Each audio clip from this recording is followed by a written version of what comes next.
All righty, we are live. Cajun Coin Hunter here, aka Boudreaux. How y'all are today? Well, there's my Mon Ami Coin Dragon. How you doing? Let me get set up here, Coin Dragon, in a second. I'll send you a link. Jeep and John just finished his live stream. Miss Paula Bloom ended hers earlier on the Q&A. David Carlisle's he's here, man. He's finally here.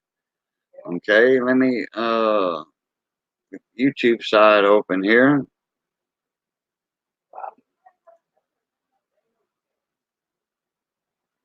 Let me do away with this. Got this going.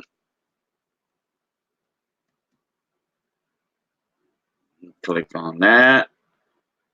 And I see myself live. Kill this audio. Do my settings here. Quality, video quality. Top chat. Chat. That's done. Raymond Doolin, how you doing, mon ami? Welcome back. Good to see you again. Like we got 5 people in here so far. Let me get this link copied right here. Boom, boom, do that. Compose. Get Coin Dragon in here. There he is. All right, that was pretty quick. There you go, Coin Dragon. Got your link in, mon ami.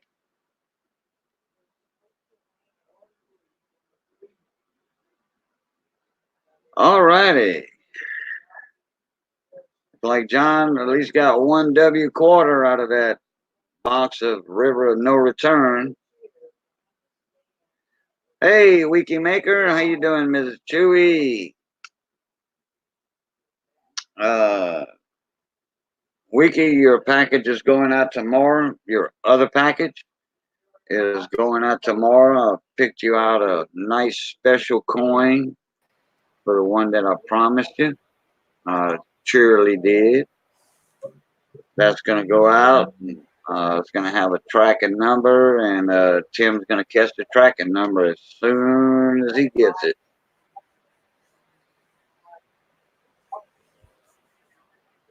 He probably already got it, but it hadn't hit the post office yet. I couldn't find my special coin. Coin Dragon, comment ça va, mon ami? Good morning from the frigid Arctic of Western New York. Oh, c'est frais, hein? Yeah, il neige, on pleut. Petit braille, petit peu. But wait a minute. You what's the degrees over there? 30 something. It's been going on and off, back and forth between rain and snow. Can't make up his name, man. I think it's all snow now, though. It's probably under freezing. Oh. Hang on a second, I'll check. Hey, young coin hunter, how you doing, little buddy? It can't be that warm down there either. Actually, 60 something.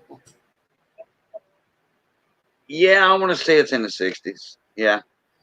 It's 28 outside here right now. It's gonna get colder though. Yep.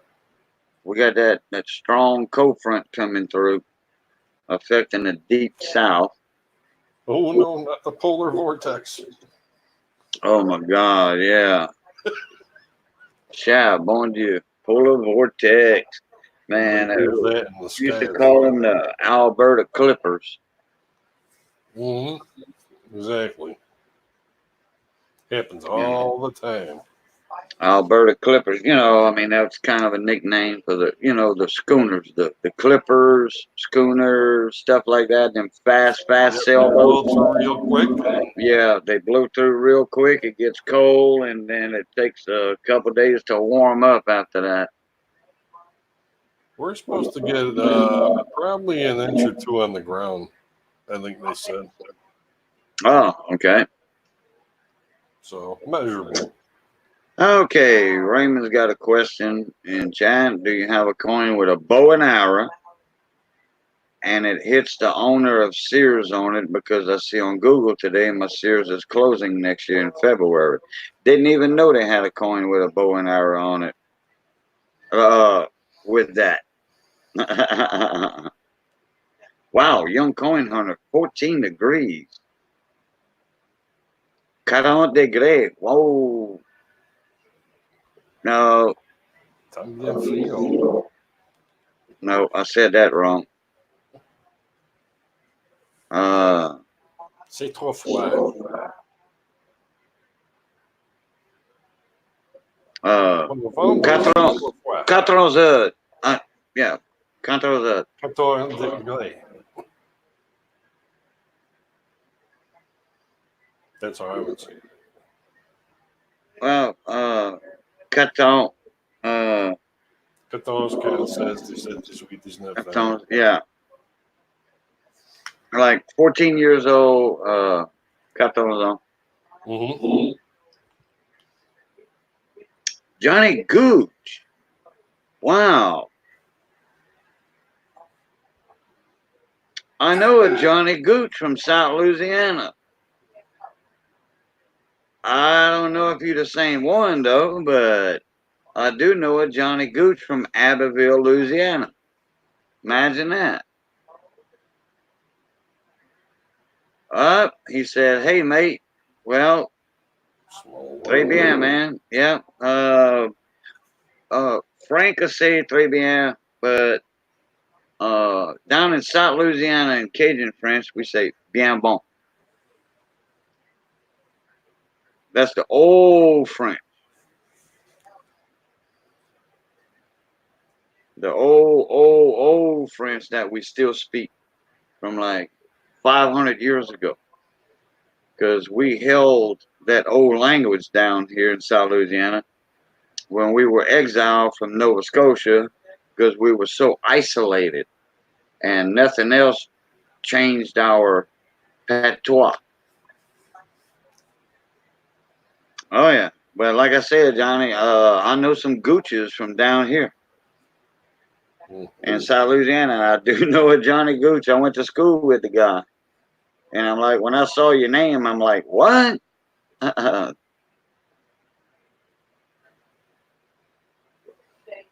like, pipe be tears, eh? No joke.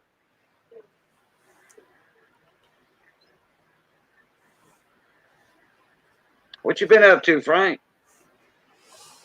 I'm going through some of my old bottles that I get sick and tired of looking at crap all over my desk, and I just shove stuff in there.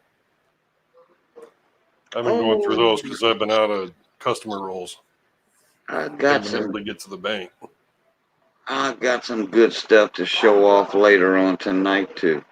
Well, one of the things I found in one of those old recheck bottles is my icon right now. If you take a look at it, that's a monster repunch Benmark. Hey, close the door. La Flamme de Port.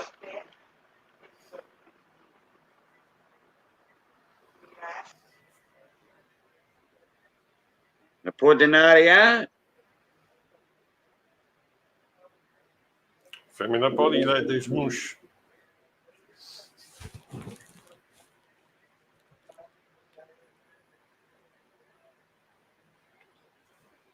Oh, Johnny Gooch. In South Louisiana, we have an area over here called Acadiana because we were the Acadians that came down. There's a separate area in South Louisiana called Acadiana, and we are recognized as a minority. And now we don't get no benefits and all that stuff and everything, but we are recognized as a unique people. That's cool. And our language, you know, our Cajun French language, if you would hear the old people speak it, and it's a real fast, hard French. We roll the R's, in the words hard, and we don't do like people in France. Uh, some people in certain parts of France, they talk like they have a wet mouth. You know, Marbles in their mouth. it's talk like with a mouthful of spit. You know, we don't do it like that down here. And it's a beautiful language. The French language is a romantic language like the Spanish and Italian. So that's one of the three romantic languages. And our food and our music. Yeah, and you can't make this up. You said that right. You can look up Cajun French music on YouTube. Boom, it's there. Look up Cajun cooking. Then you'll probably see one of my videos on step by step how to cook Cajun food. Yeah, we French Canadians that was exiled from Nova Scotia, and we not trapped in South Louisiana. In fact, the English did us a favor. And we're a lot warmer down here than in Canada and Canada. Canada South.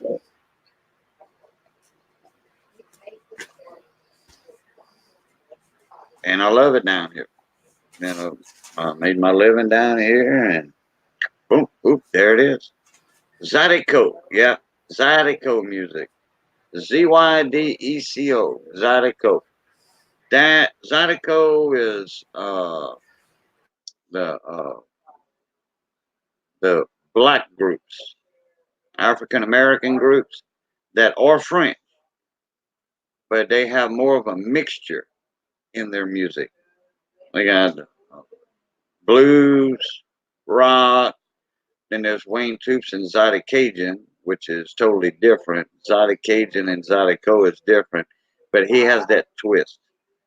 And Wayne Toops is one of the people that really brought it to the young people all across the United States with his English words.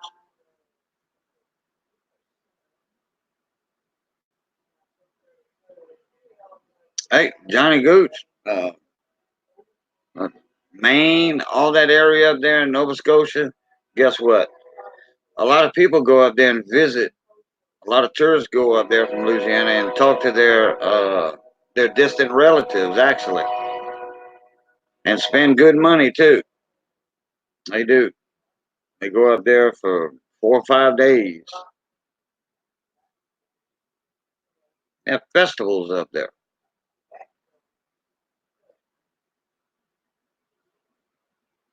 Okay, I'm sorry, Frank. Go ahead.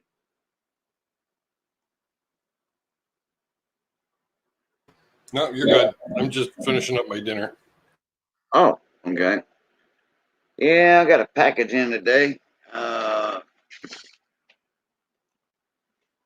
a heavy box. That thing, I guarantee you, that thing weighs about 5 pounds. And I'll show off in a little bit what I got in there.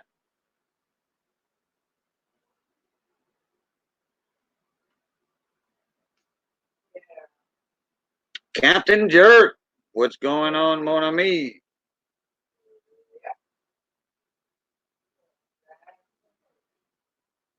Giant, no, America's not like a gigantic Berlin Wall.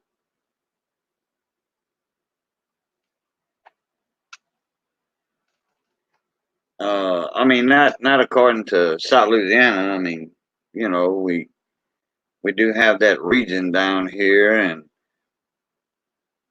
there's 2 million French-speaking people, and about 1 million of them live off the land. Shrimp boats, trapping, uh, fishing trout lines, hoop nets. You know, commercial fishing at its best. Yep, bonjour, Captain, Capitan. Yep, Dave's finally here, Captain Jerk. He's finally here.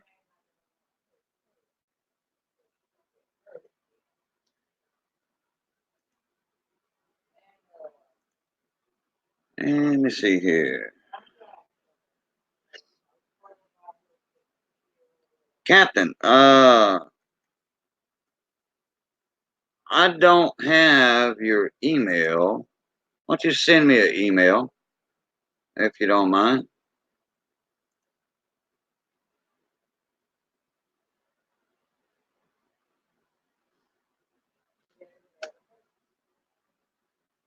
Wait, whoop.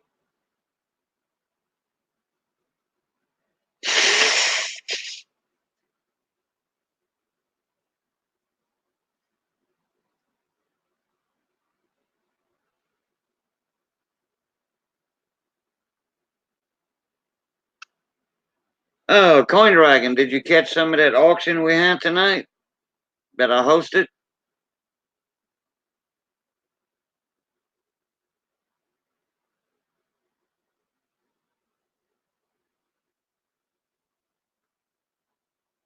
I hosted a coin auction tonight.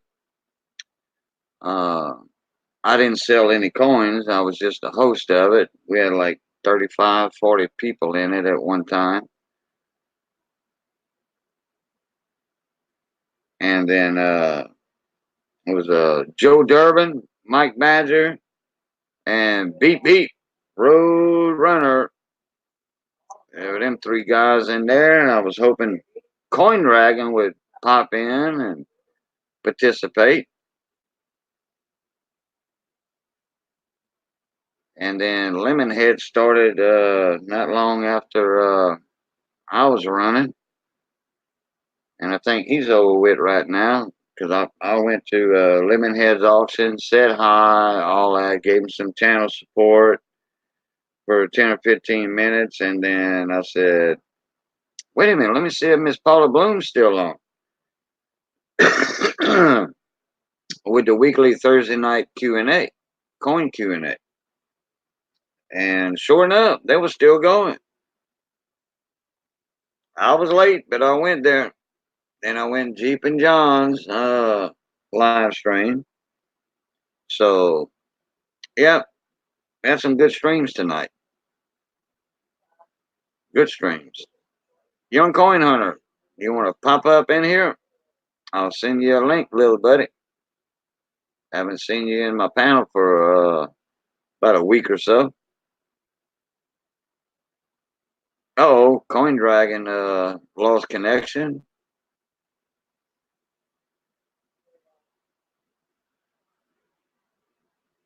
Let me check my email from Captain Jerk.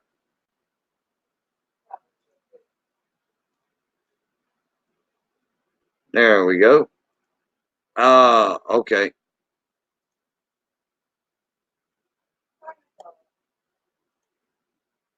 I'll have to remember that. I should have just asked you the first three letters to your email, and I would have remembered it. But link is sent, Capitan.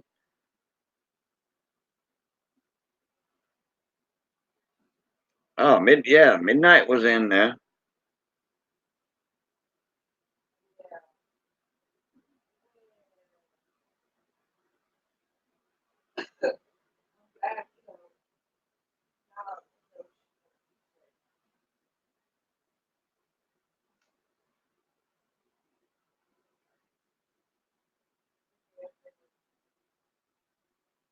Yep.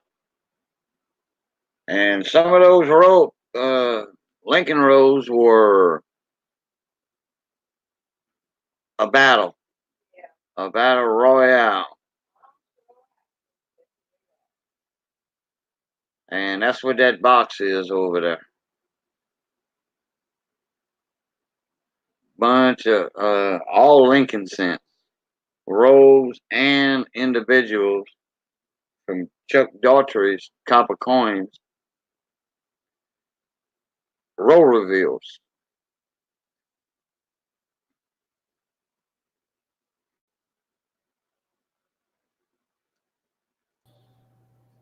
There's the captain of the jerk. How you doing, brother? Thanks for having me up. What's happening? Not much. Just hanging out. Not much else to do. Kind of trying to work through some things and, in my mind. Yeah. Trying to get to a better place so I can be more productive in my own life, Okay. mentally and situationally as well. So I got a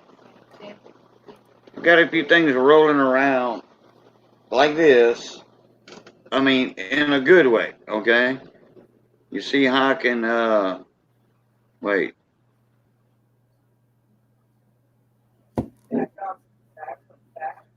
See how I can do that at the same time? Backwards. yeah, One's going forward, one's going backwards. One's going forward, one's going backwards. Yeah, I can do that. Coordination. Oh, you can tap your head and rub your tummy. Like, hey, I want to eat, dude. I want to eat. What's cooking with Cajun tonight, huh?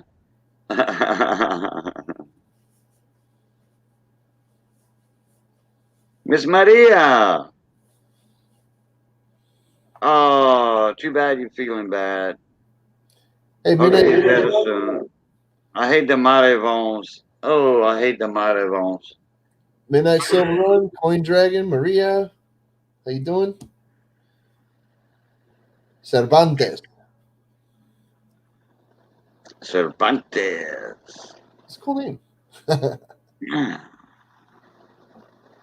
Cute last night. Yeah, it's been a mellow and slow night for everyone, as far as I can tell. There's a couple other YouTubers having streams. I had a stream. I didn't want to freaking kill it though, so I limited myself to around an hour. A little over. Oh, you were live tonight? Yeah, for a little bit, just a little over an hour. I don't. Like I said, I don't like to bash people over the head with a bunch of Captain Jerk stuff. So, But you were live with well, about what time? about a half hour ago, I think. Oh, I was in Jeep and Johnstown. I didn't even know you were live. No, I was on Tim's stream for a little bit, TLT, and then I got off of there with him, and then I had my own stream. I didn't know, even though he was live. I mean, well, I had my auction from 5 o'clock to we were late, 9:15. Oh, okay. Yeah.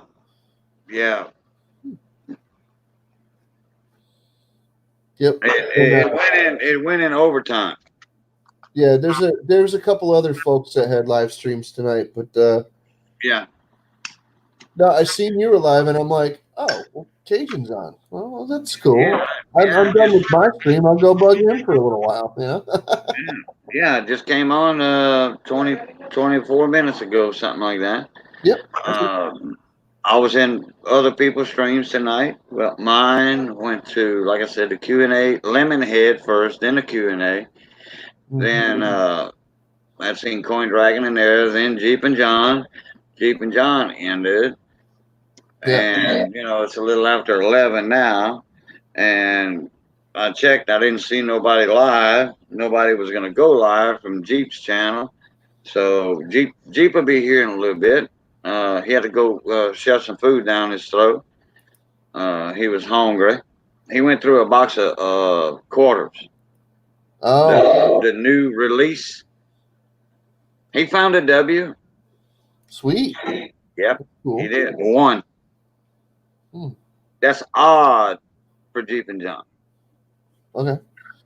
I know. I've never searched a box of quarters. I've had like tons of rolls of quarters before when I was younger, but I did different searches when I was younger. I found plenty of silver quarters when I was younger. Yeah, okay, but that wasn't that wasn't even what I was really after. That was just like circumstantial, to tell you the truth. What I was after when I was younger was foreign coins. I was obsessed with foreign coins when I was a kid. So I like the coins from different countries that had different symbols, different like things that weren't American because well, I'd already seen all the American stuff, even all the very old stuff like Yeah. seated liberties, capped busts, and stuff like that. I had already seen all of that stuff, like every single piece of it. You know, trimes and like half dimes and this and that and whatever. I've already seen all the constitutional stuff. I wanted to see German coins, British coins, Jamaican Right. coins, Russian coins, Australian stuff. I wanted to see it all. I wanted to freaking like, not just see their money. I wanted to go to their countries when I got older and stuff. Well, being Yeah. poor, you don't do that, but you sure can hit eBay and you can go out and get all the coins you want now. So, Alex is in the house. He's my neighbor down the road. hey, Alex Conway, how you doing? Within 30 minutes, me and him can be drinking coffee. Oh, wow, that's cool. Yep. And Michael Kittle, I sent you a link, mon ami. Yeah, there's Missy a just couple- informed me that I think she saw a Tex-Mex or something. There's a YouTuber about 45 minutes away from me. His name is Phil. Are you talking about Bella's dad? Yeah. Oh, okay. I didn't know y'all were that close. Oh, yeah, he lives right in Connecticut.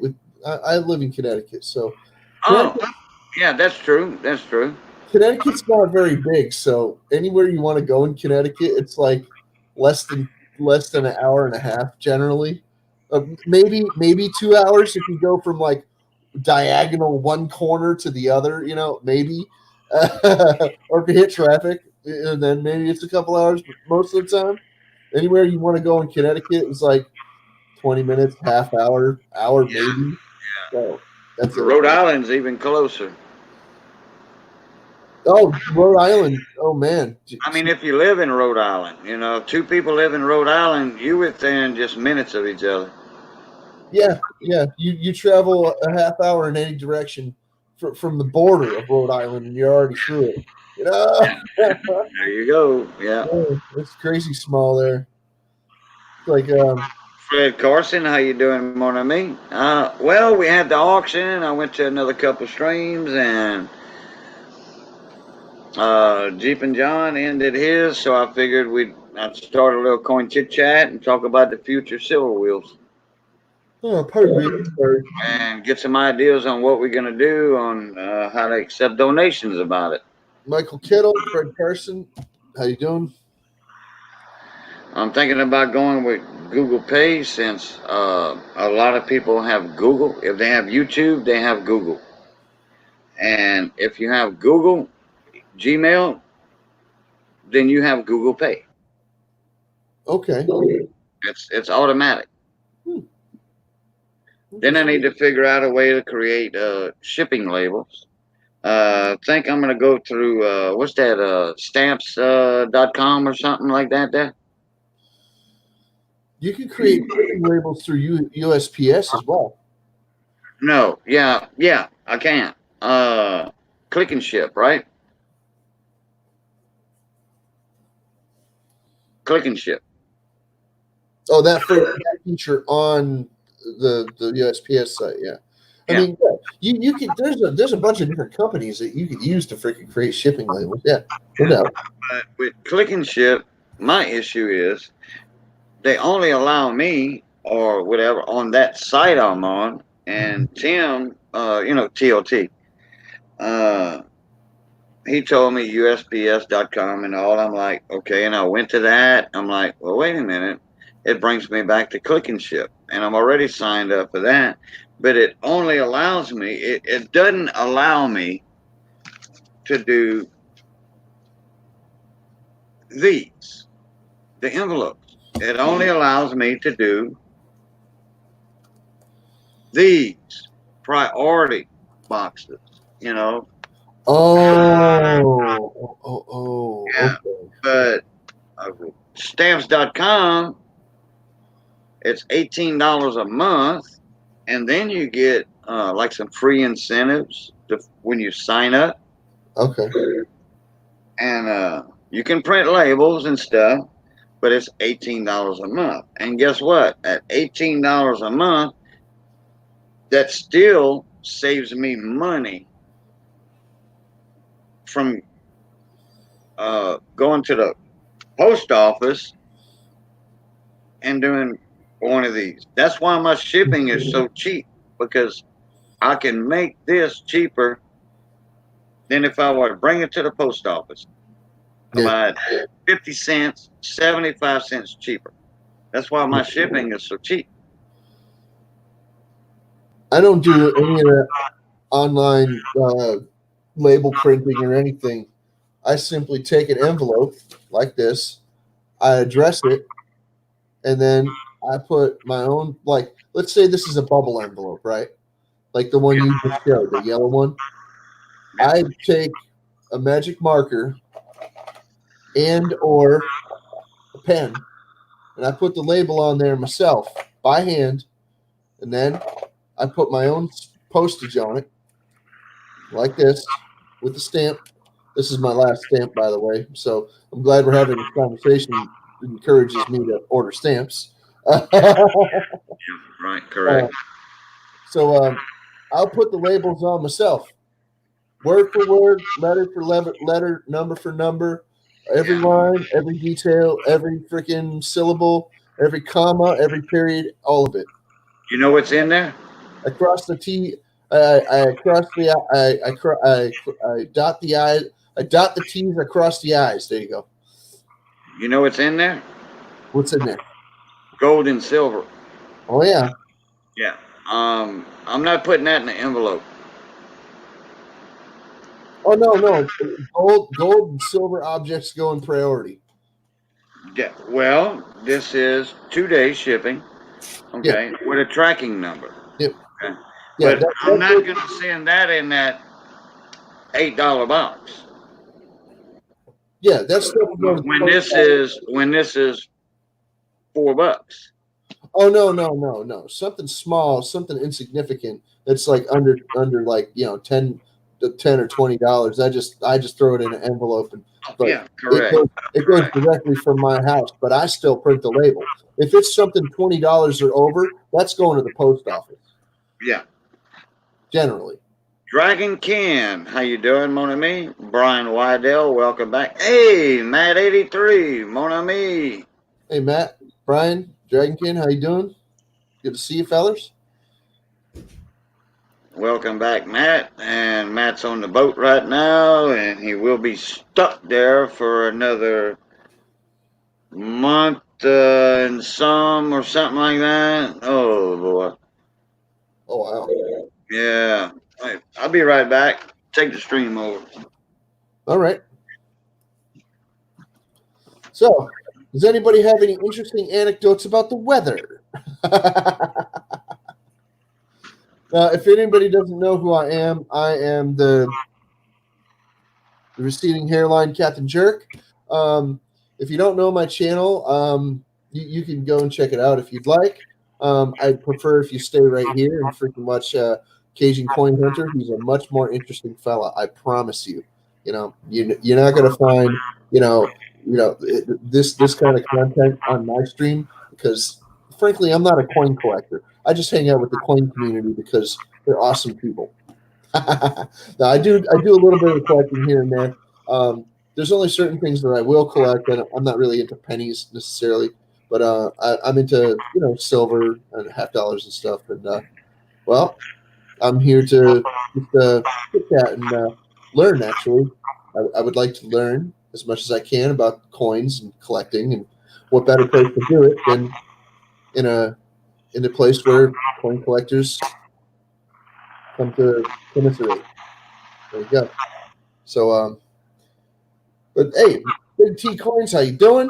Saw you sneaking in the back there. Good to see you. See, I know Big T. I don't know all of you, but I know Big T. Having a decent night. I'm hoping that everybody else is having a decent night. I happened to have my own stream earlier tonight. I wouldn't recommend watching the replay because it's just me just babbling my face off. Back to you, Cajun Coin Hunter. And that's you, Captain Jerk. Hey, fist bump, bud. Ding. There you go. We got it. Hey, look, Big T's in the house. What's going on, mon ami? Oh yeah. Oh yeah, Big T's got some good auctions too.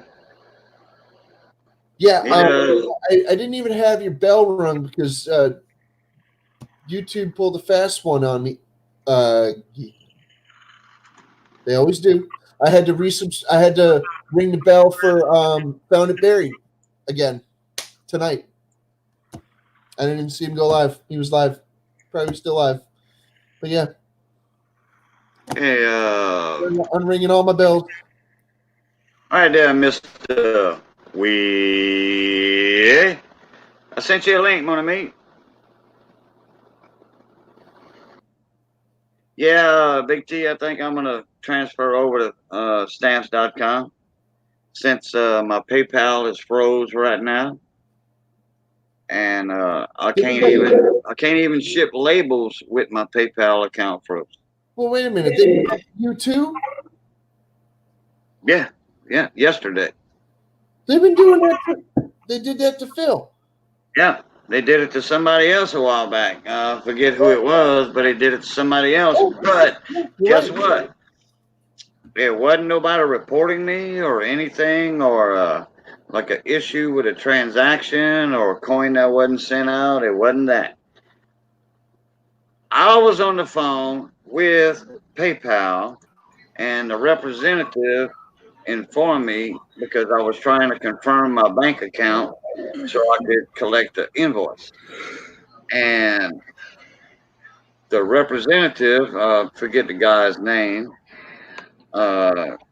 he step by step how to do it, and then I had to link my bank debit card so I could be fully confirmed with my bank through PayPal. Well, guess what? If I wouldn't have had to send that invoice, I would still have PayPal because it was suspicious activity. Okay, Big T. It was suspicious activity going on, like somebody trying to hack my channel or whatever. So they froze my account for 6 months, and they're working on it now, and a little bit, but me and another person is going to give them a phone call tomorrow. Yeah, Well, let me tell you what happened earlier. I got home from the grocery store. I went to check my PayPal, and it says yours has been locked up for trying too many times to get in. I'm like, what the hell? I just now tried to open. Somebody tried to hack my PayPal. Really? Yeah. I had to go and change my password. I had to literally call them up and then send me a link to change my password. Somebody tried to hack mine. Wow. Yeah. It's Well, but your channel is back, right? I mean, your PayPal is back. Your account. Yeah, I got my PayPal back because somebody tried to hack into it. Wow. It's got to be somebody we know. It's got to be somebody that the coin community knows. The only thing I can figure is somebody that got pissed at the channels or something like that, and they're going around and reporting everybody that's doing stuff. That's what I've been saying the whole time. As soon as it happened to Phil the other day, happened, I was like, somebody's pissed and somebody's saying something. Guess who they originally blamed? Who? My wife. What? They blamed Mama T for it. They didn't come out and say it, but they were talking about her without saying her name, and they tried to blame her. It was on one of his streams when it first happened. Who was saying that? The person you just said, the first person it happened to. Oh, okay. Oh, they were blaming my wife. She wouldn't do that. Cajun knows us. I mean, yeah, my wife has had her fallouts with him, but she has not said anything about him or anything in over 2 months. And I don't think it would be your wife either. Okay, I don't know your wife very well, or at all even. But I'm just saying, I don't think it's your wife. No, I know it's not. What does she have against Cajun? You know, what's she have Yeah, against him? Yeah, I know. No, but it's nobody that reported me or anything. It's because of the suspicious hacking activity that went on. So Yeah. they locked it so nobody could get in. Suspicious hacking activity. Yeah, look, Matt Didn't 83, suspend him. Matt 83 just typed in. I got hacked last month. Somebody pulled out $6,300 out of his account. Wow, I don't have that much money on PayPal. I never have. Now I don't know if it's PayPal or his bank account or whatever. Well, no, you can use PayPal as kind of like a bank account, pretty much. Yeah, well, it is an account, but and they pulled all his money. He just said, Oh, PayPal. Okay, what I've known of PayPal over the years is that it's mainly a money transfer kind of system. Okay, it's been getting more popular over the years to use PayPal to pay for things online because they got a reputation for being pretty stable. Okay, yeah, but they're not perfect. No form of security is perfect, and once in a while things happen where Yeah. people get robbed or whatever. And okay, fine. PayPal gets robbed on the reg. It does. It happens because people are careless with their personal information. Okay, it happens. That's a fact. Yeah. You know, you in all reality, you should have like this is a should have one email that you use for YouTube, one that you use for this, one that you use for that, and that, net. You know, you should have different emails for different things. I'm not kidding. For your regular personal email, that should be different and separate from your business, and it should be different and separate from your YouTube one that you use to do YouTube things. See, I juggle several different emails myself because oh, it's coming out of Matt's bank account. Okay, it's linked to his checking account. Oh, okay. Well, that's how you have to verify your PayPal. You have to link it with your checking account. You have to verify your. I mean, that's one thing. That's why I was able to get mine back so quick because mine is a verified account. I have it linked with my bank account. Yeah. Well, mine was linked. Like I said, I pulled out my phone out of my pocket and it said I went to log in to see how much I had left in there because I just went to the grocery store. Right. And it stood there and said, "You've been locked out. Contact us because you tried to get in too many times." I'm like, "What the hell?" So I called them and it says, "We have sent you a link to your email." I went to my email, clicked the link, and I had to change my password to get back in, but I was able to save my account. You want to hear something really messed up? My eBay gets hacked once in a while.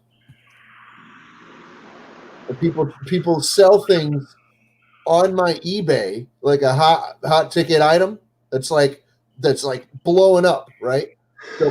They'll make fake ads on my eBay, and I don't even know it. Oh wow!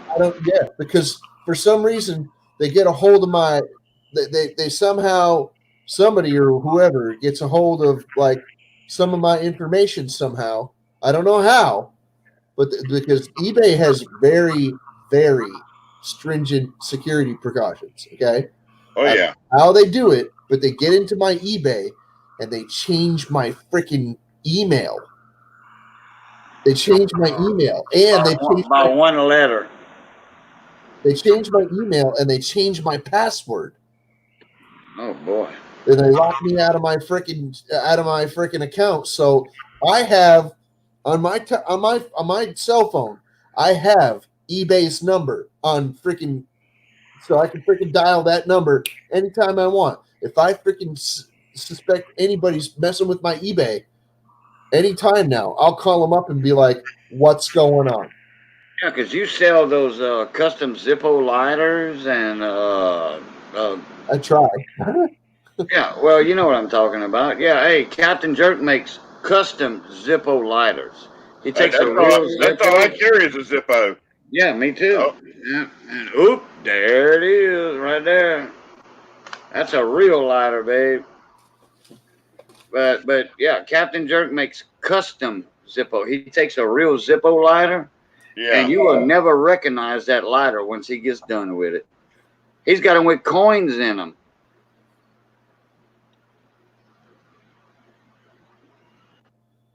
The video doesn't do it justice. This is actually a lot cooler looking in your hand.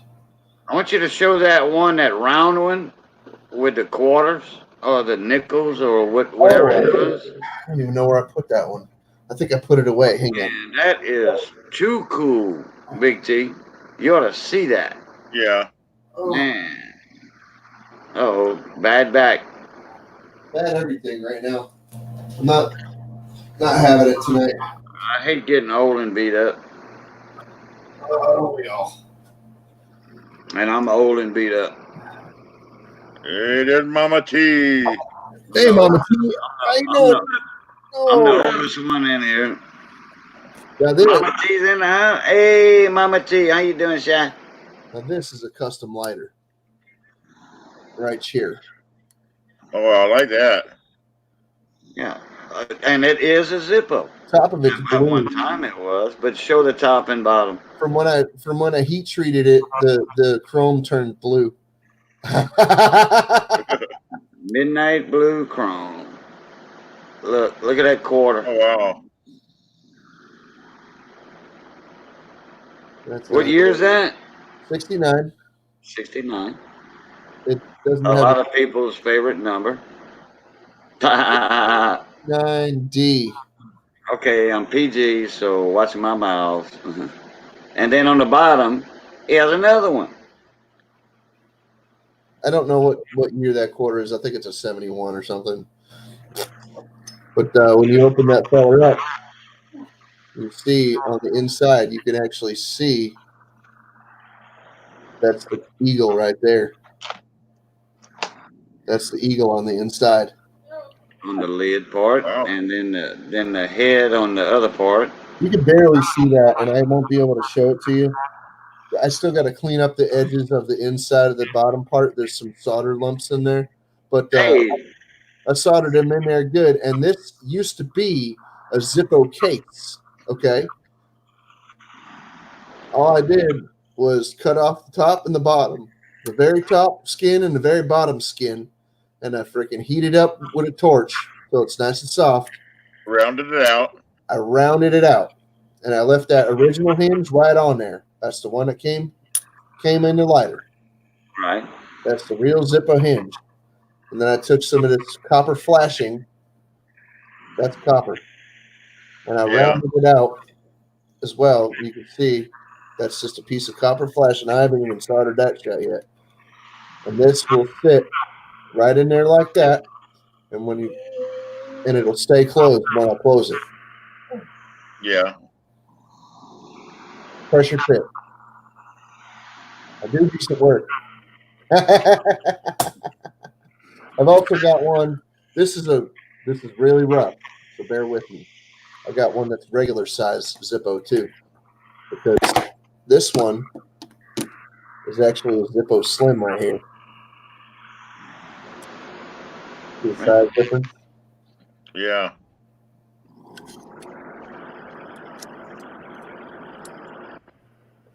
And these are $50.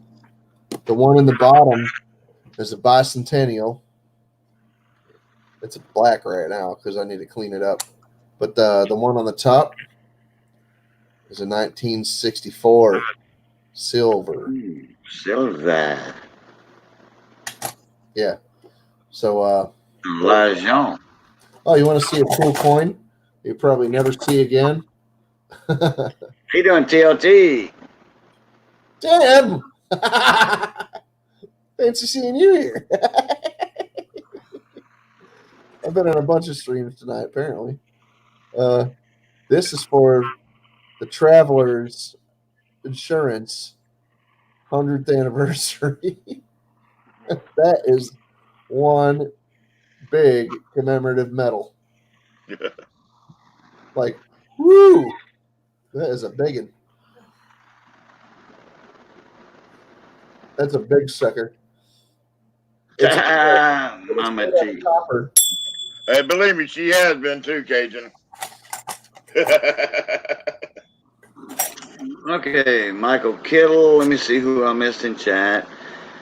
Okay, we got Matt 83. Oh, hey, Big Deep there's Road. Mr. Ink Master. Big Hey, Deep Road Runner. Inkman, how you doing? Hector, how you doing? Ranger. I gotta find Oh, something. Roadrunner's in here. Okay, Miss Maria and TOT.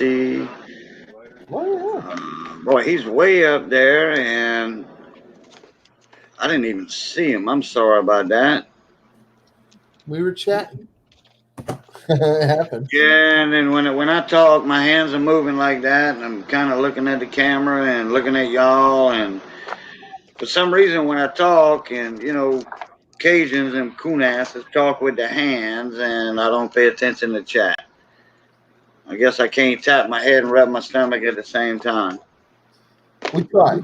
But I can do cuckoo twice though. I can go forward and backwards like that. And that's natural, second nature for some reason. Ink, man, what's going on, mon ami? I've got something you probably never seen, Captain Jerk. What's that?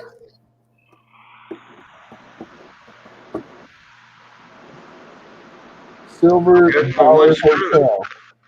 I got one. Oh, it's a freaking. Okay. Okay. Yeah, it's a Madame coin, Madam coin. Yeah. Yep. Cool.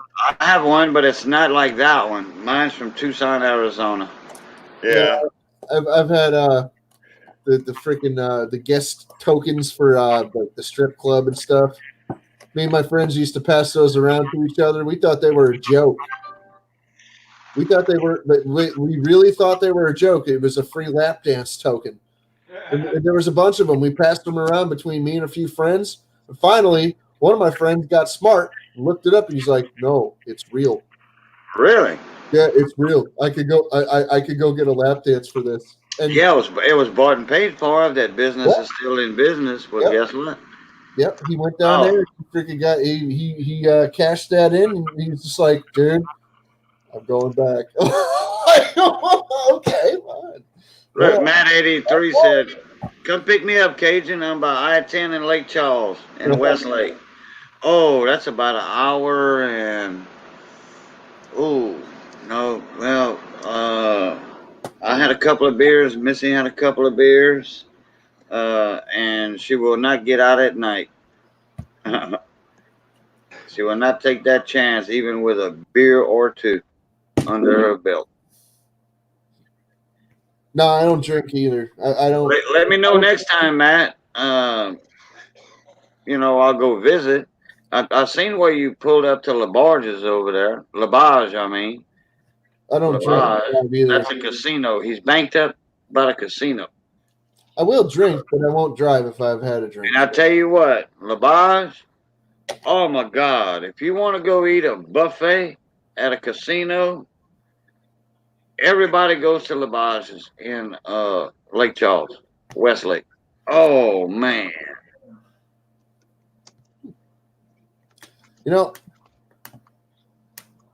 There's a lot I really don't know about Louisiana.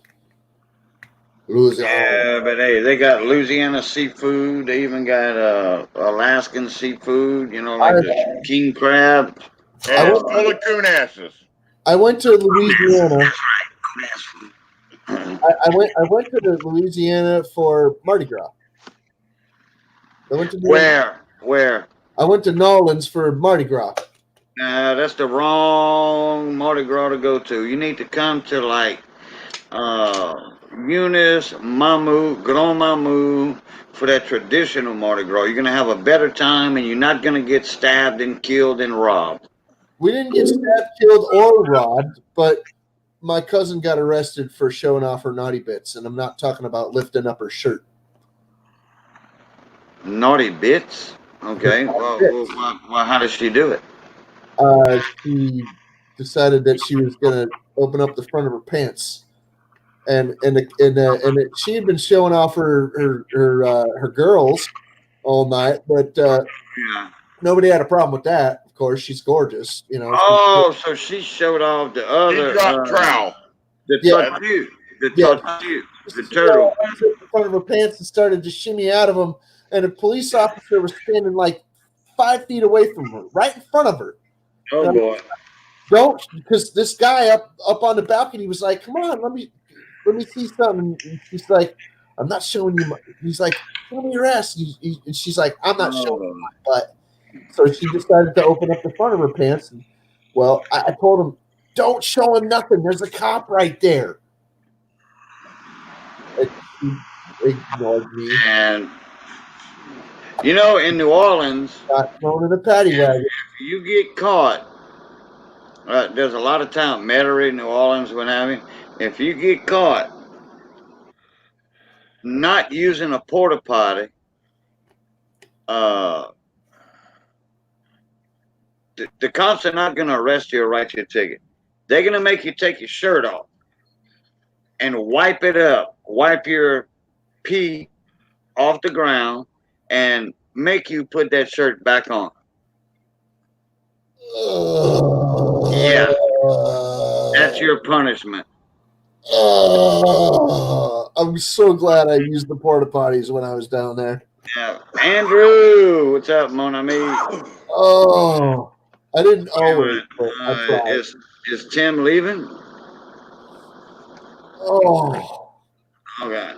buddy. All right. Yep. TLT got to work. Thank you, TLT, Tim, for coming in. Hey, Tim. I tell Thank you, you for the support. a lot of my friends got arrested that year at Mardi Gras in New Orleans. A lot of them, like a ton of them, and they told me when they got out and their penance was over, dude. I got arrested for standing on the sidewalk. I was standing there for like 5 seconds, and the freaking cops are like, "Come with us." Just for they call that loitering, and they arrest you like that. Mardi Gras was over with. So when Mardi Gras was over with, they were when they clear the streets out, you're when they were- supposed to head out. my friend, all of my friends that were locked up, they kept them in there until Mardi Gras was over. And after Mardi Gras was over, they used everybody. Every single one of my friends was on cleanup duty, cleaning up after Mardi Gras on Bourbon Street, bro. Oh, wow, dude! Let me tell you something. I was on Bourbon Street in Mardi Gras in New Orleans, and man, was that just a massive party, dude! It was crazy. I'd never seen anything like that in my life, dude. Yeah. People tell me, "Oh, dude, it's better than spring break." I'm like, "Wow, okay," but no, seriously, it was nutty, and it blew me away. It blew my mind. It's like, wow, this is really, really pretty cool, but kind of messed up at the same time. There's a lot of things going on that I won't repeat on YouTube, but well, not on your stream. Just well, thank you. It wasn't half as bad as some people made it out to be either. There were some things that like I said, I'm not going to talk about, but no, all said, most of the people walked away pretty intact, with a few memories that they will cherish forever. That's why New Orleans Mardi Gras is messed up, and you have a chance of getting pickpocketed, robbed, what have you. Put it this way: Murphy's Law is a very serious statement, a quote or what have you by Murphy's Law in New Orleans for Mardi Gras or any time on Bourbon Street. So if you don't want nothing to go wrong that will go wrong, stay away from there. Yeah, Bourbon's pretty intense if you're I mean, that's my advice. You know, I've been to New Orleans twice in my life. I was a kid, and I'm 55 years old. I was there as a kid at like 6 years old, 5 years old at the Audubon Zoo, which was fun. And then as an adult, not for Mardi Gras, as an adult on Bourbon Street at like 21, 22. And guess what? I was done with it. You know, me and a buddy of mine went to bid on a job over there, a remodel job on a third story of a huge antebellum home. We went over there to bid on a job. He says, okay, hey, let's take the train trolley. You know, first time I've been in New Orleans as an adult. I said, okay. And all of a sudden, we were going down like Canal Street, and then we got off of that trolley, went on another one, got a transfer. Then we started walking, and all of a sudden there was no traffic. There were people walking all over the place. And he says, look up. I look up, and there it was, Bourbon Street. I'm like, oh, wow, we're on Bourbon Street. You brought me to Bourbon Street. So I enjoyed my time. I did. But there's more hustlers over there than you can shake a stick at. Yeah, bro. Oh yeah. Man. There's some shady stuff going on Bourbon Street. Oh, he broke me in right. Now, this is a long time ago, okay? And, you know, I'm talking 34 years ago. That's a long time for me. I was 10. Yeah, Matt said it right. Definitely full of hustlers, and I still agree that it's a horrible place for adults after dark and all that. You know, if you want to go to a restaurant in the daytime, like, you know, Cafe Du Monde and all that, or one of the oyster bars over there, yeah, you know, by all means, you know, please visit New Orleans, but stay away from the nightlife. Andrew, I would. I probably would. Yeah, $17. Yeah, pick up a piece up. 17. If they're 17, I'd pick them up too. If they're almost worn smooth, offer them 12. Just saying.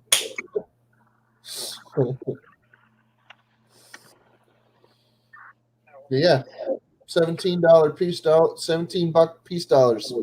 Yeah, that seems good to me.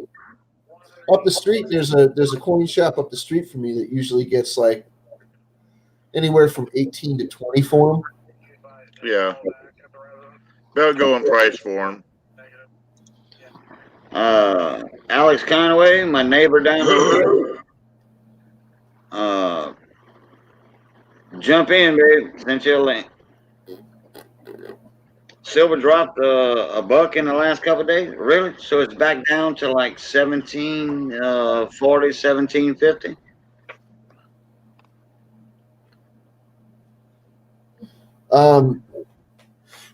Well, you're not going to get a really great return, Andrew. You're not going to get a really great return on them. I mean, you might get, you know, like a few bucks. I mean, mostly probably like maybe a few bucks each. It depends on how much somebody's willing to pay for them as well. You know, you walk around the coin shop, if you pay the sticker price, you're a chump. That's all right. There's my neighbor down the road, Alex Conway. How you doing, little buddy? Hey, Alex. Good to see you. How you doing, buddy? I'm still pretty good. I'm trying to get around this PayPal thing for donations, and well, I think I'm going to go with Google Pay because everybody that has YouTube automatically has Google Pay. They just need to figure out how to use it. Like I have to figure out how to use it. Well, you know, if they did a proper investigation into what's going on with people, the people that know each other on YouTube and the PayPal transactions that they see all they're going to see is us selling stuff to each other. That's what they're going to see. So The raffles and the auctions aside, essentially what they're going to see is people selling stuff to each other, using PayPal to do that. And I don't see a problem with that. Exactly. yeah. Venmo is owned by PayPal, and it's just to share money with friends. Yeah, there you go, Matt. See? Oh, Venmo is owned by PayPal. It's just to share money with friends. Oh, okay. I didn't even know about Venmo. There's Venmo, there's Cash App, there's so many different ones out there. But Yeah, the it's not majority, the thing is, the majority of everybody on YouTube uses PayPal. right. Correct. There's some And- people that absolutely refuse to. I think I have. But if you look at Facebook, the selling different selling platforms on Facebook, most of them people use Venmo, PayPal, Cash App. They use Facebook Messenger. You know Messenger Pay. Oh, I didn't even. I don't think I knew about that one. I don't think. Yeah, if you message somebody on Facebook, What's there's Facebook? 4 little dots out to the left. You push it, and you'll see it says Pay. You hit that, and you can pay straight from whatever card you got it going to. If you got it hooked up with your bank account, it pays right out of your bank account and goes straight to them. Big T, what's Facebook? Okay. Oh, you don't do Facebook? What is that? Facebook. Yeah. It's drama. Baby mama drama page. Oh. Yeah. Now they have some good stuff. It depends on who your friends are, how Yeah. you limit them, and all that. So I do have Facebook. I've been on there since right at when it started, with my same name, all that, and just about the same picture. You know, I only had Yeah. 2 pictures on Facebook since I started, and it's both me with a cowboy hat on. One time it was like that with a cowboy hat, and then the next time it was standing next to my truck with my hand on the bed rail. You know, Yep. standing tall and proud. But anyway,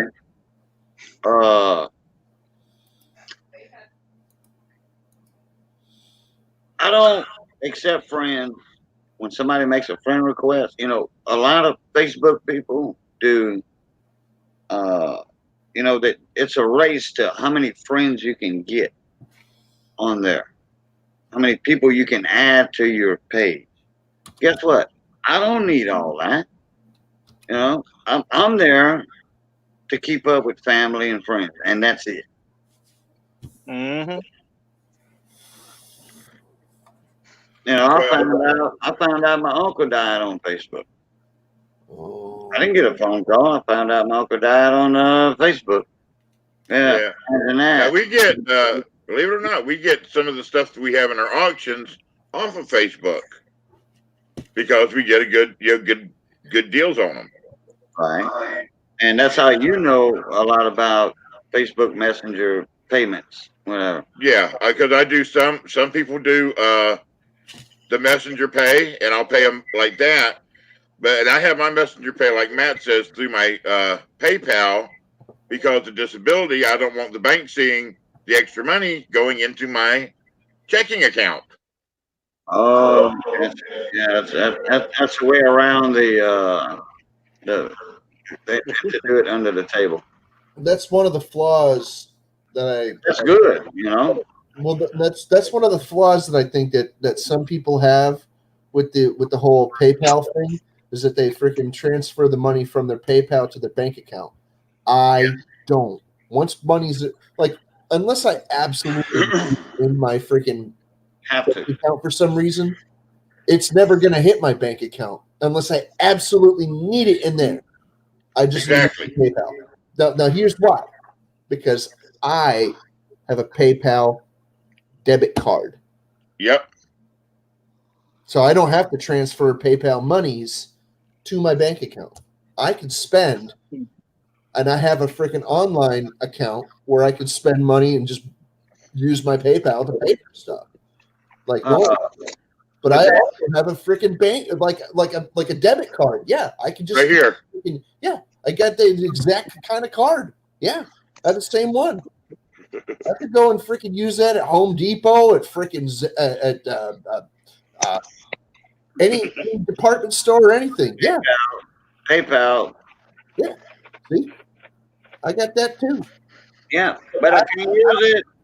But I don't ever transfer money to my bank account from PayPal unless it's absolutely necessary. Usually, I end up transferring money from my bank account to my PayPal, just so I'm not drawing on my bank Yeah. account for anything, So, just All right. Thank you there, Matt83. Appreciate it. I don't have a Venmo. I Is didn't it know I raining? had a card. I'm gonna check out Google Pay. If I can't get this resolved tomorrow, me and my attorney, we're gonna be a 3-way conference call with PayPal, me and my attorney. Okay. And they won't let me know any information except for read the user agreement policy. And guess what? I went to that where they told me to go to in the email, and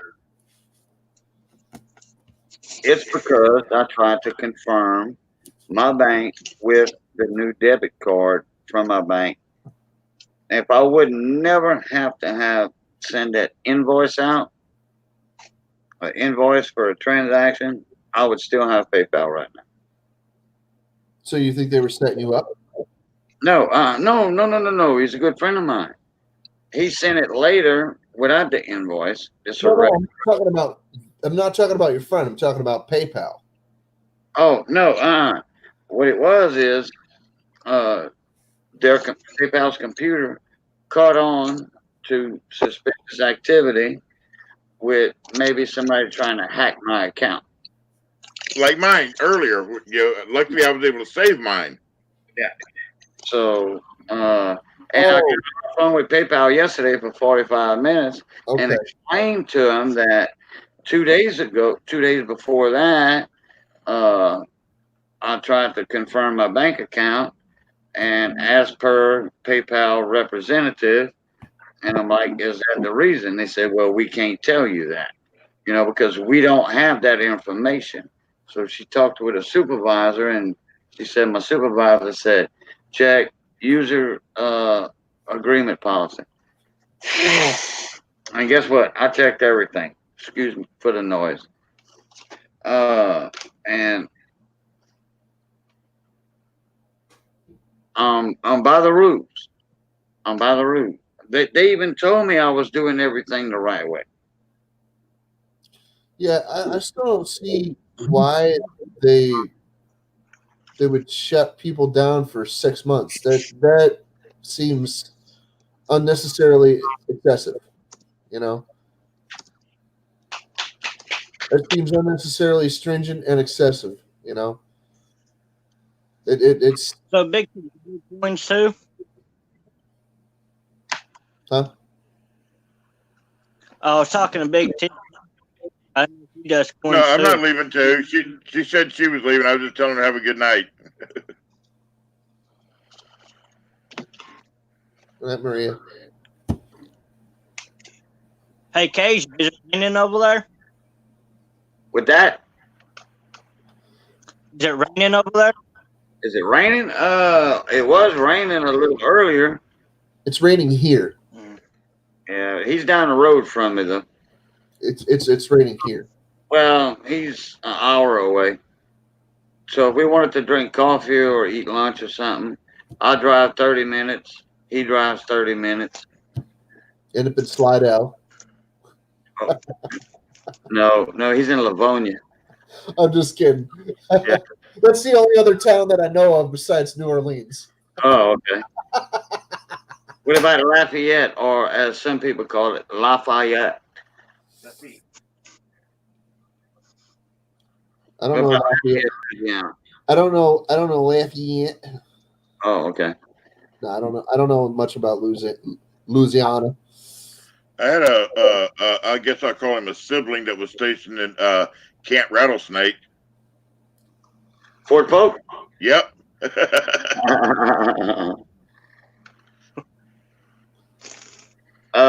J.W. Coins is in Fort Polk, Leesville. Yeah. In Joseph- fact, I had a hat one time from it said Gunrunner, DeRidder, Louisiana. Yeah, and that's not far from. Well, it's a little drive.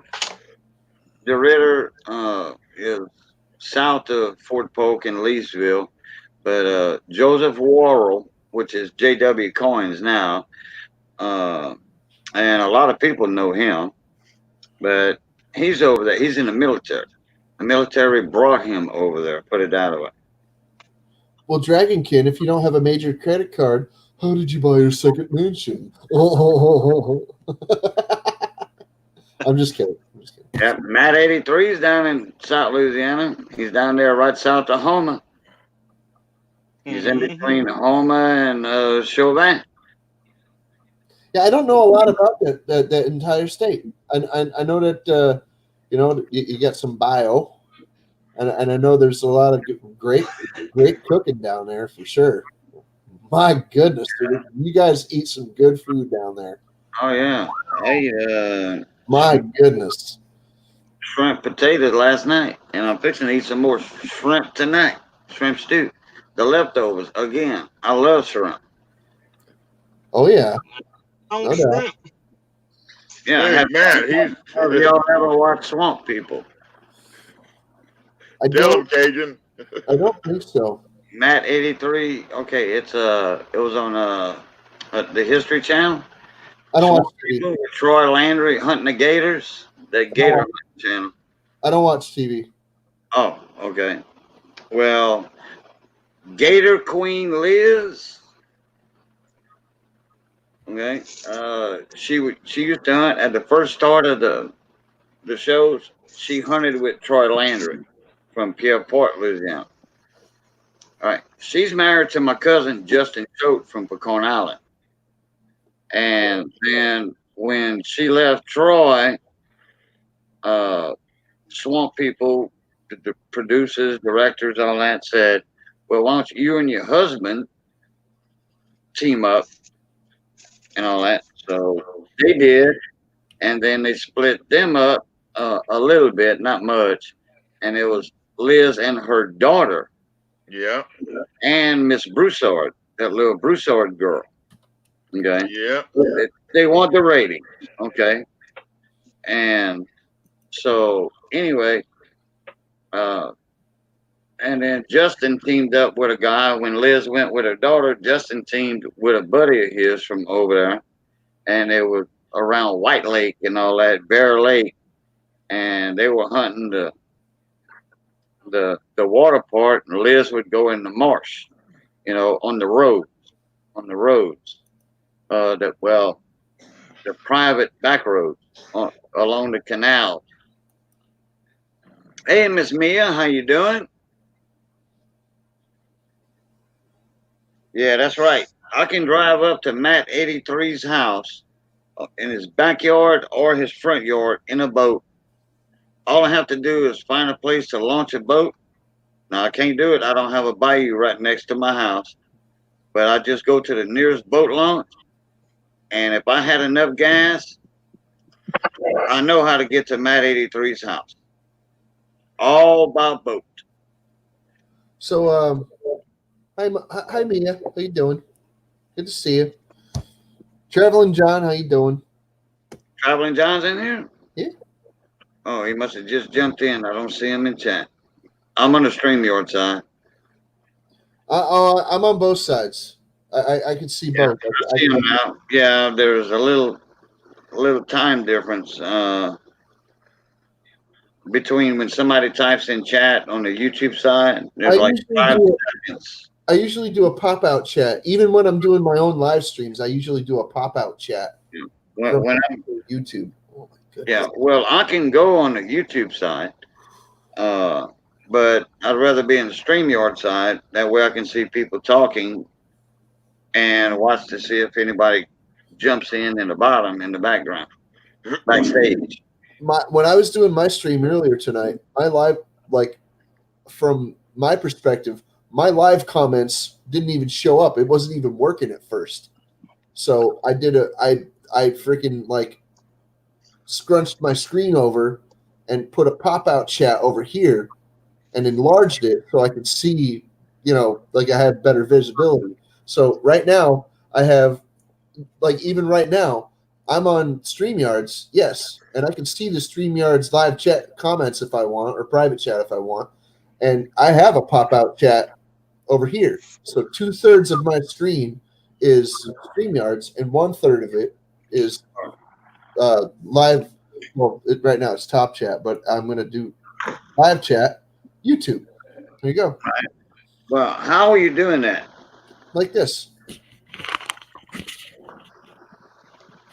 Here is my StreamYard for me being on the panel, and then I do a pop out chat. You know how on a here over here, here's the ninja, right? And you can see, like, up here you usually have like a spot where you can click and choose to have a pop out chat, right?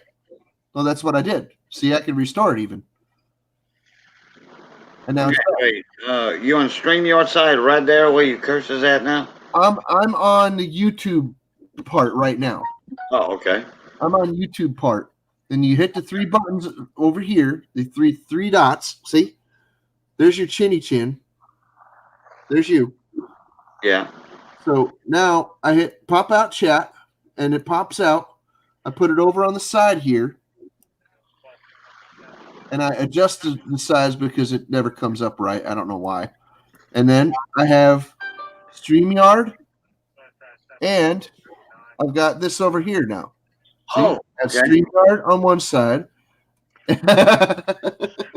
Oh, okay. Yeah, clown. Man, Mo. There you go. That's the way I usually do mine. Okay, well, I don't see a ninja when I go to YouTube side. No. When you pop out the chat, like, look for the 3 little dots. Okay, on the YouTube side, right? Yeah, on the YouTube side, go up there. You'll see the Top Chat. And then when you click But over next to the right hand side of the screen, you'll see 3 dots. Pop out chat. Okay, I got it.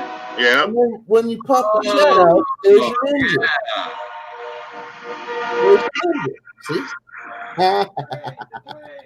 Okay, now. That's why I put the chat back in. I just made it way bigger. We lost Alex. We lost Alex. He's gone. All right, let me get back in StreamYard. I tried that, it didn't work. What do you mean? Okay, when I go in StreamYard, You have to okay, here's what I did. I'll show you again. I did that. I minimized my StreamYard to only take up 2/3 of my screen.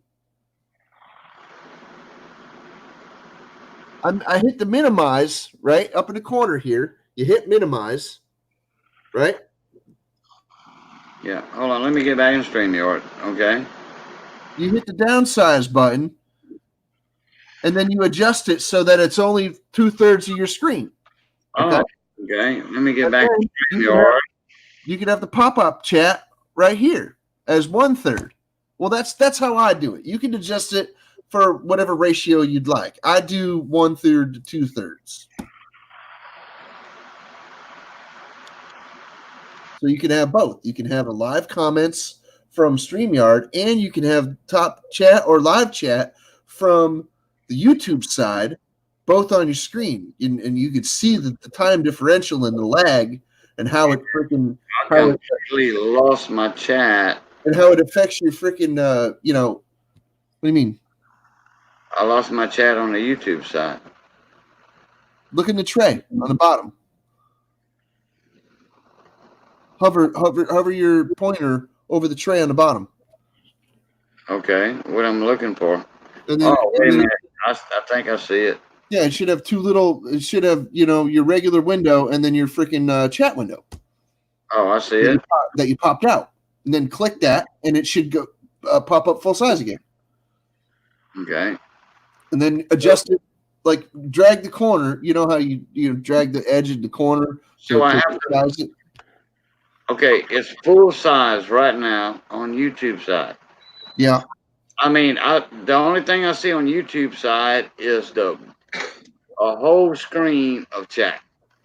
Okay, go up to the top of there. Your box has probably got maximized. Yeah. You need to minimize it. Your chat box. Yeah. Minimize it, Yeah, just minimize it.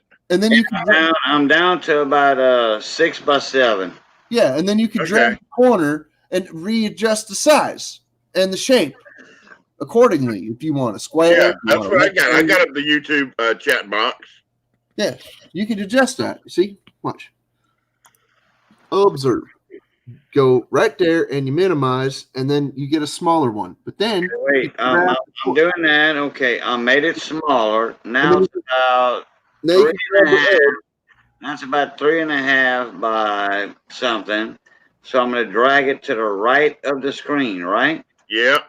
you can drag it and make it bigger. Make Now I it got to bigger. go back in StreamYard.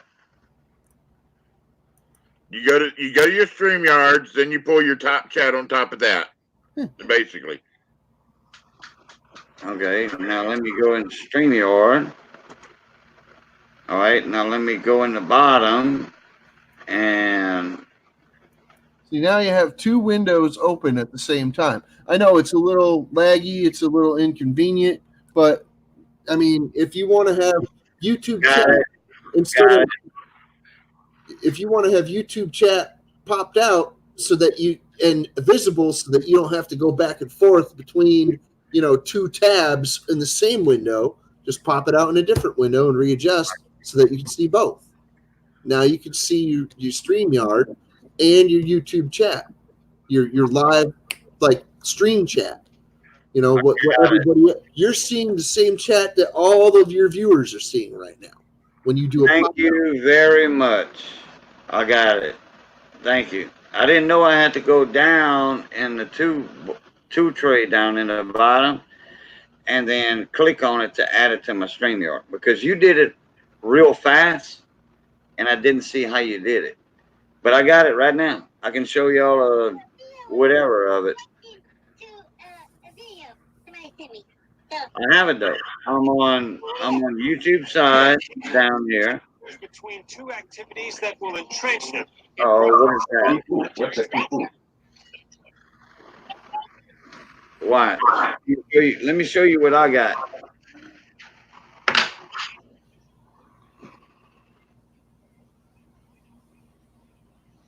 Yeah, that's the way I do mine.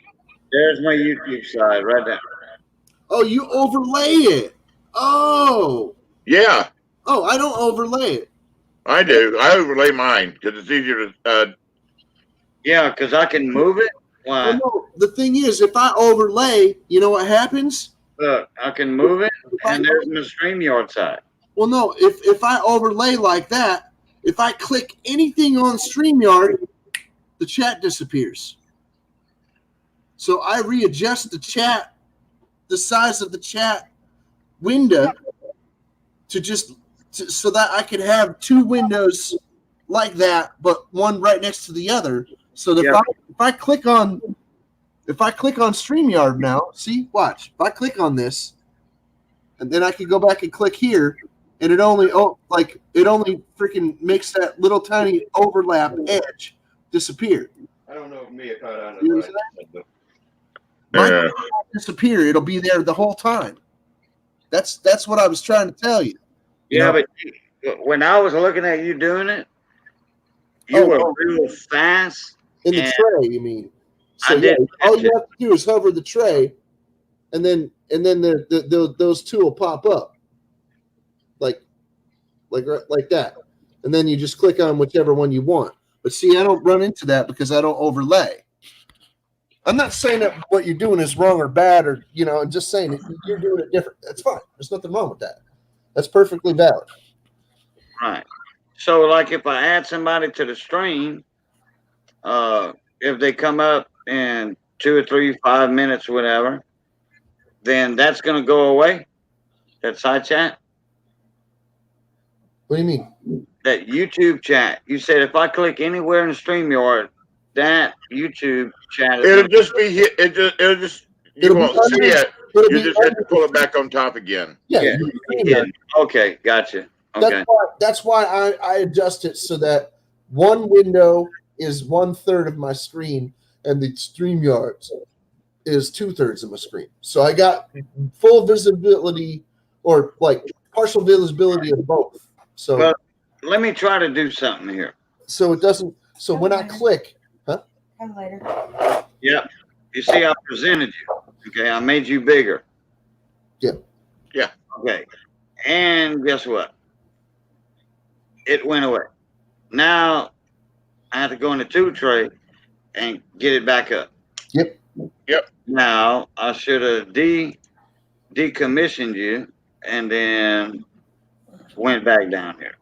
So That's okay, why I don't just readjust the size of this one. at this point in time right now, Captain Jerk, at this point in time, I know how to do this one. And I'm satisfied with it so far. No, I'm just telling you. That's why I adjust the size of this chat to take up 1/3 of the screen, and I adjust the StreamYard tab or window to take up this portion of the screen. How big is that monitor? 23. Guess what? I got 15. Oh, okay. Or 14. I got this screen. So For hey, Cajun, are you saying Captain Jerk is bigger than you? Well, he's probably taller than me. He's about 6'1". No, I'm 5'10". Oh, well, me too. But I think you go about 200 or 190, and I only go Well, like. that's not what I was talking about. Captain Jerk's is bigger than yours. I am His 5'10". monitor is, yeah. I'm 5'10" and 240 pounds. Oh, you're 240. I'm Oh, chubby. okay. I am chubby. You got an extra bean in your pot. Yeah, I'm chubby. No doubt about it. You got an extra bean in your pot. You know, I hey, got both y'all beat. hey, when you cook beans, okay, pinto beans, red beans, like Louisiana style red beans, you got to count your beans. Everybody has to count their beans. 239 beans to be exact. Don't miscount. Because if you put an extra bean in there, it'll be 240. Yep. Get it? Yep.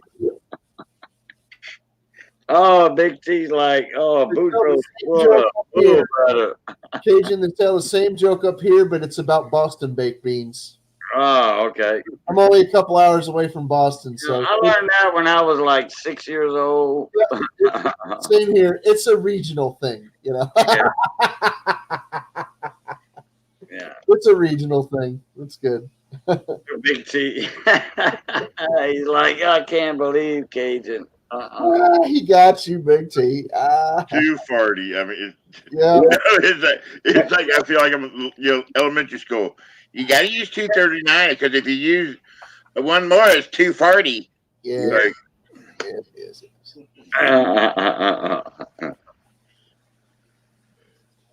My goodness. Yeah, but when you pose that question, you know, like what happens if you throw an extra bean in there? People, I'm like, I don't know what. And you tell them, you just keep them hanging on for a little while, and it'll be 240.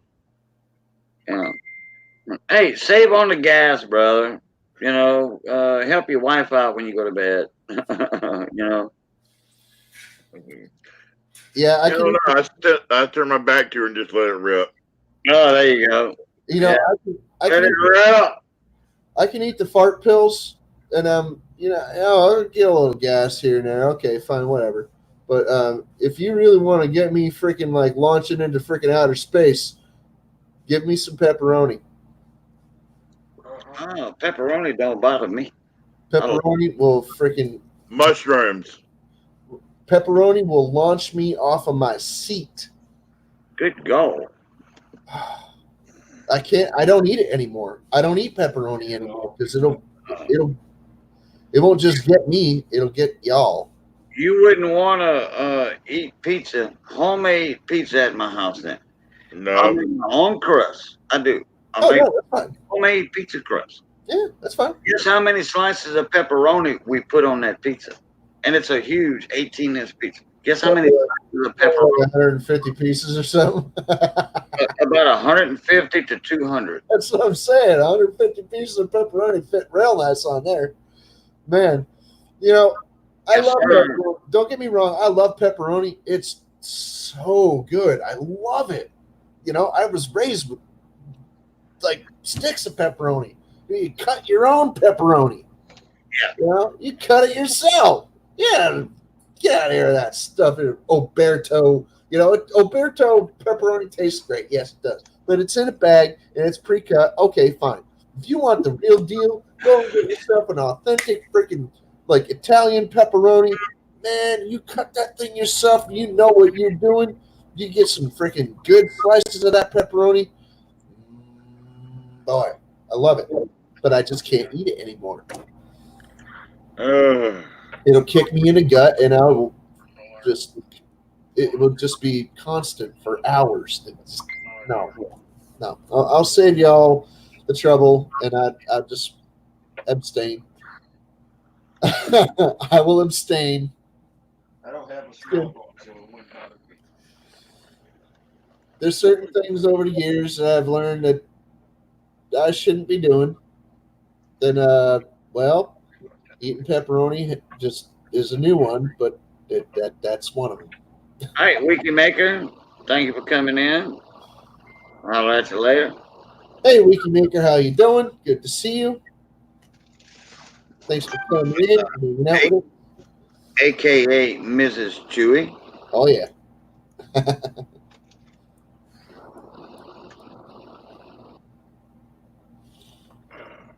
Well, you know, in another live stream later on, I'll have you in here, and then I'll try to follow you on the way that you did that.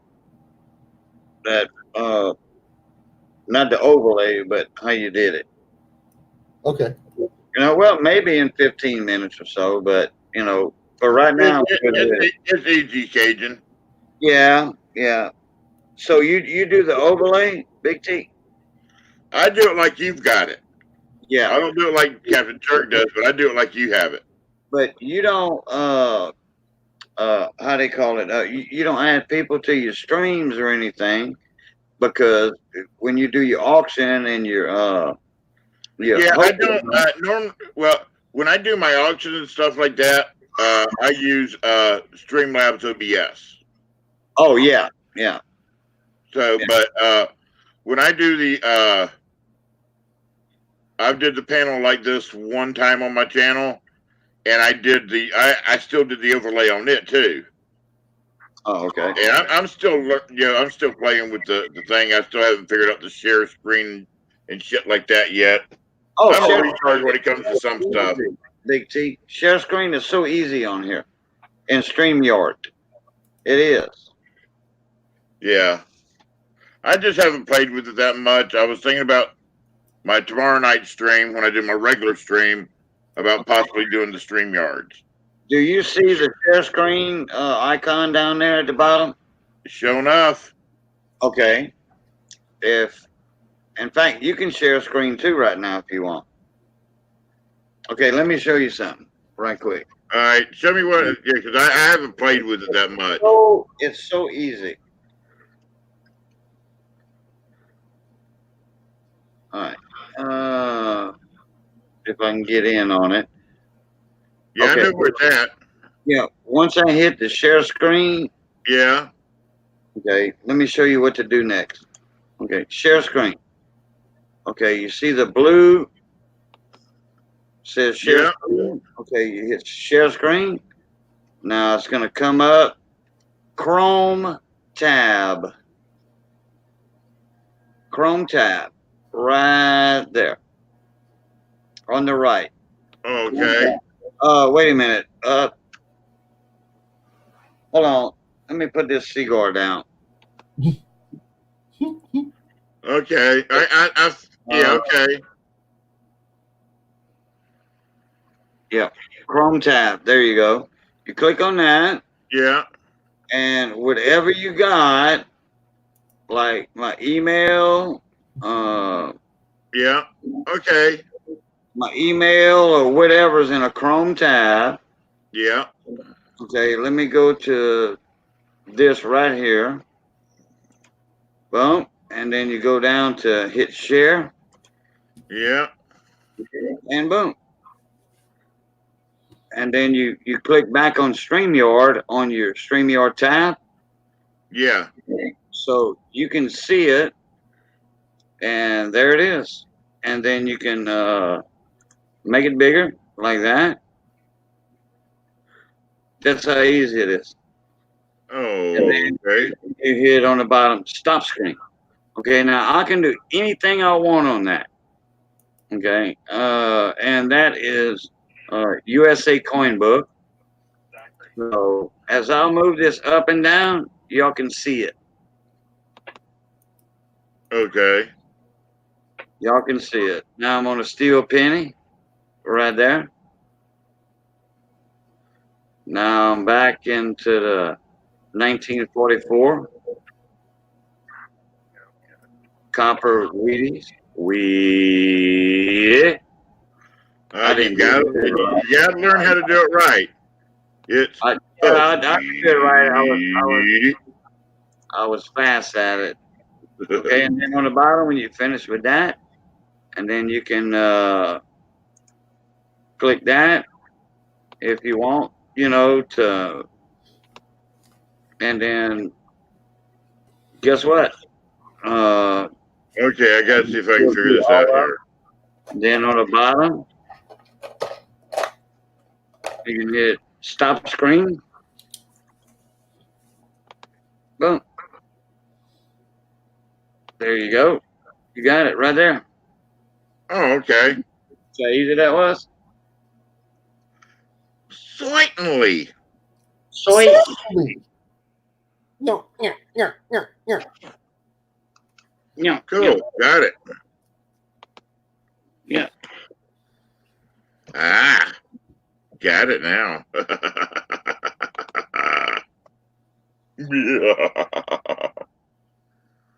Yeah.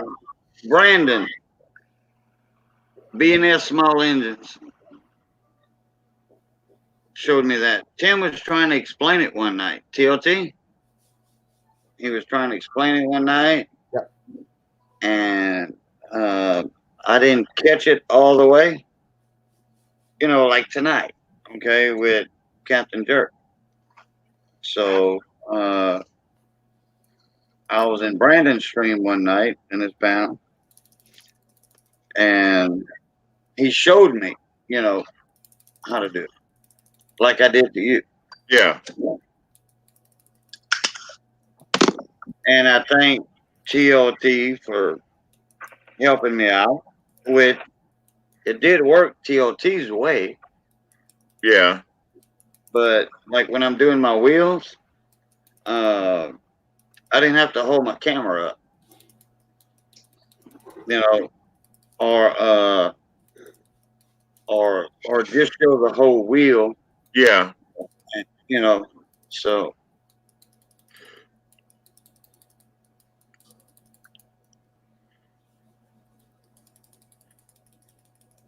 I tell you what, I got a bunch of stuff coming for Monday night. Oh my God. I've got a box full of stuff already for Monday night, and I've still got more stuff coming tomorrow.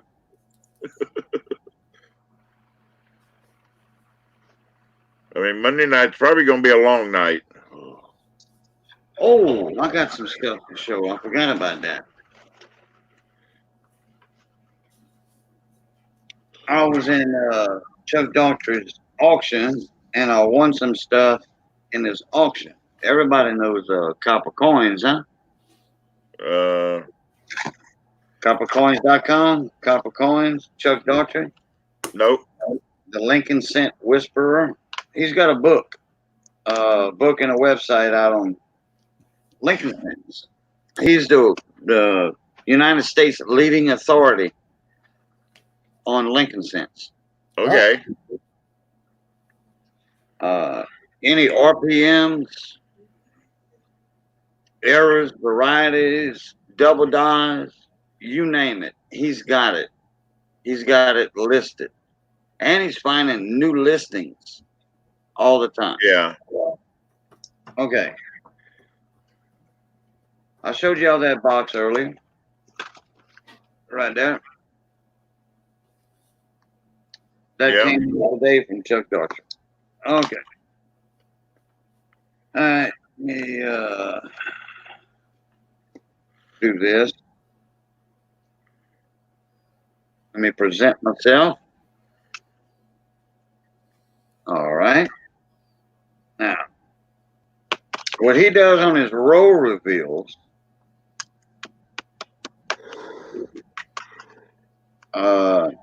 he does them on auction night, on Yeah. Tuesday night auctions, and he announces what rolls, and then he says, okay, limit of 5. He announces the price, the date, all that. Let me see what this one is. I think this is a 59.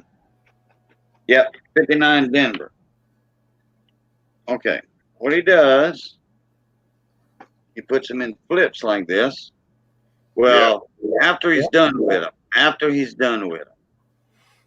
Okay, but he's got all these flips. Everybody that has spots in the row.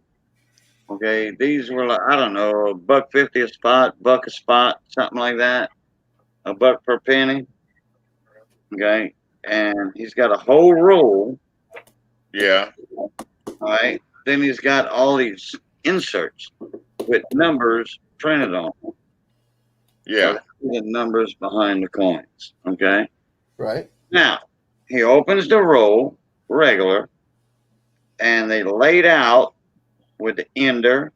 So if you get coin number 1, okay, when he picks the name out of the bag, he's got 50 names in a grab bag. Yeah. 50 of those. Yeah. Names. Okay, handwritten. All right. So if I was the first one to get that coin, then I would have number 1, but I didn't. Then he looks at the coin under a microscope. Yeah. Checking for DDOs, DDRs, RPMs, double eyelids, all that good stuff. If it's nothing, he puts it in a flip, and he does go back over it again just to make sure. Yeah. Okay, so these 359s, there were nothing on them, so there's nothing written. Yeah. But okay, I forget what this one is. 1955 Denver. Yeah.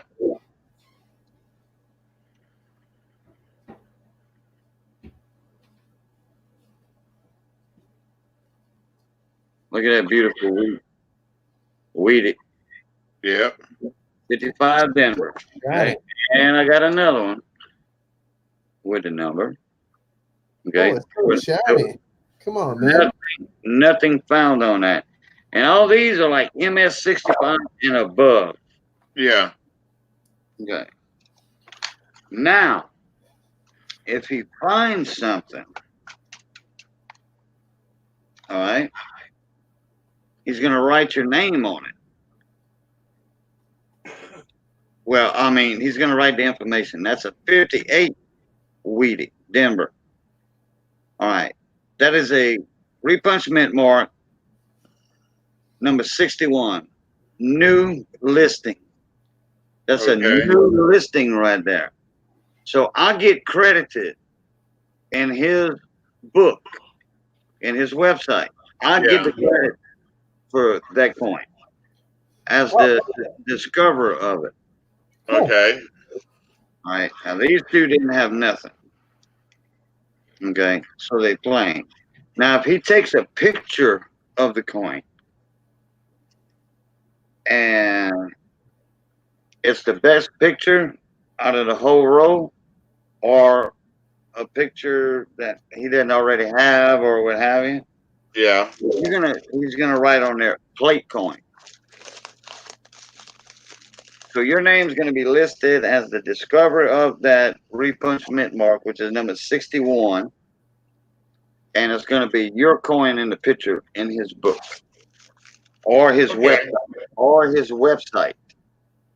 So I have 3 already under my name on his website. That's Sweet. cool. Well, the only And thing I we have- get. Well, the and only I have thing we got lucky enough to get was Mama T got a book from Miles Standish. Miles Standish. Miles Standish, the vice president of NGC. Yeah. Okay. Yeah. He wrote a book, and he sent her one and autographed it for Oh, okay. her. Well, I won't get the book, but my name's in the book under coppercoins.com, though, Yeah. And I mean, out of the blue. Well, we know Miles. We know. oh, gotcha. Yeah. Check that out. Damn. 1, 2, 3, 4, 5, 6, 7, 8. 8 rolls. And look how they are. Can y'all tell what that is? Those are old ones. No, yeah. Well, I mean the bag. The vacuum sealed. Vacuum Yeah. pack. Guess what? Those coins are preserved. Preserved. If I don't want to open them up for 50 years, they're going to be in the same shape as they are right now, as long as something doesn't compromise that seal on that bag. Sure. Chuck Daughtry is classy when he ships. Yeah. I mean, that's cool. A lot of people ship real good, but for rolls, that's a class act right there. To preserve. Because most people, like say Big T, say if you auction off rolls, okay, Yeah. guess what? Whoever gets your rolls, they're gonna pop them open right away, more than likely, Yeah. and they're gonna go through them. Which maybe later on I'll go through them. Never know. Because I have a double roll in there. Yeah. I have a roll of the 1986 Denver. Yeah. I won that roll, but it was a little pricey. Yeah. The rolls are hard to find. They're very hard to find. If you look up, let me look up USA Coin Book right now. Well, no, I'm looking up my trusted coin shop, and I'll tell you how much those rolls cost. 1986D. They run $36. I paid half that. Hey, I couldn't turn it down. Yeah. I got it at half price. Okay, I'll be right back. All right. Y'all convo. Convo. Convo. Convo. Convo. Convo. Convo. Convo. Convo. No, anyway. So hungry.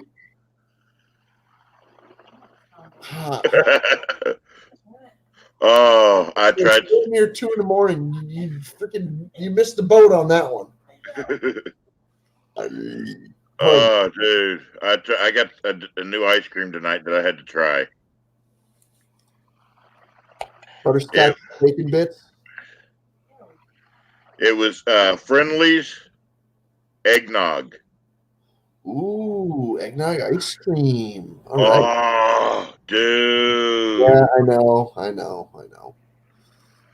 Blue Bunny. Woo-hoo. Blue Bunny, terrific Yeah, cheesecake. you better believe that one. Blue Man, Bunny, yeah, buddy. all right, kid, you're killing me. Bro, you're killing me. After Oh, I'm Trying. starving right now. after trying that eggnog ice cream tonight, that's my new favorite. Well, I heard ice cream, so I had to. I can't eat ice cream. I got bad tooth. Yeah. I got bad tooth right there. Go that. I got bad tooth. And I love cheesecake. I like cheesecake too. I don't know many people that don't like cheesecake, but I got bad tooth. Let me see if I've got a bad tooth. Yeah, there you go. No, none of my teeth are bad. I was gonna say, do you even have one left in your head? They ain't got none. They're right here. Yeah. Okay, Big T, I'm only missing one. I'm missing all of them.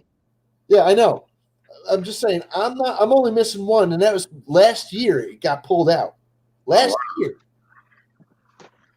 Dude, So, just saying. I don't even wear them. I've had them for almost 6 years. They've been in my mouth maybe a dozen times. You don't eat beef jerky, do you? I eat corn on the cob. I eat steak. I eat ribs. But you don't eat beef jerky. Yes, I do. Do you? Oh, gee. He just lets it melt and soak it up before. I even eat pork rinds, pork skins. Oh, of course.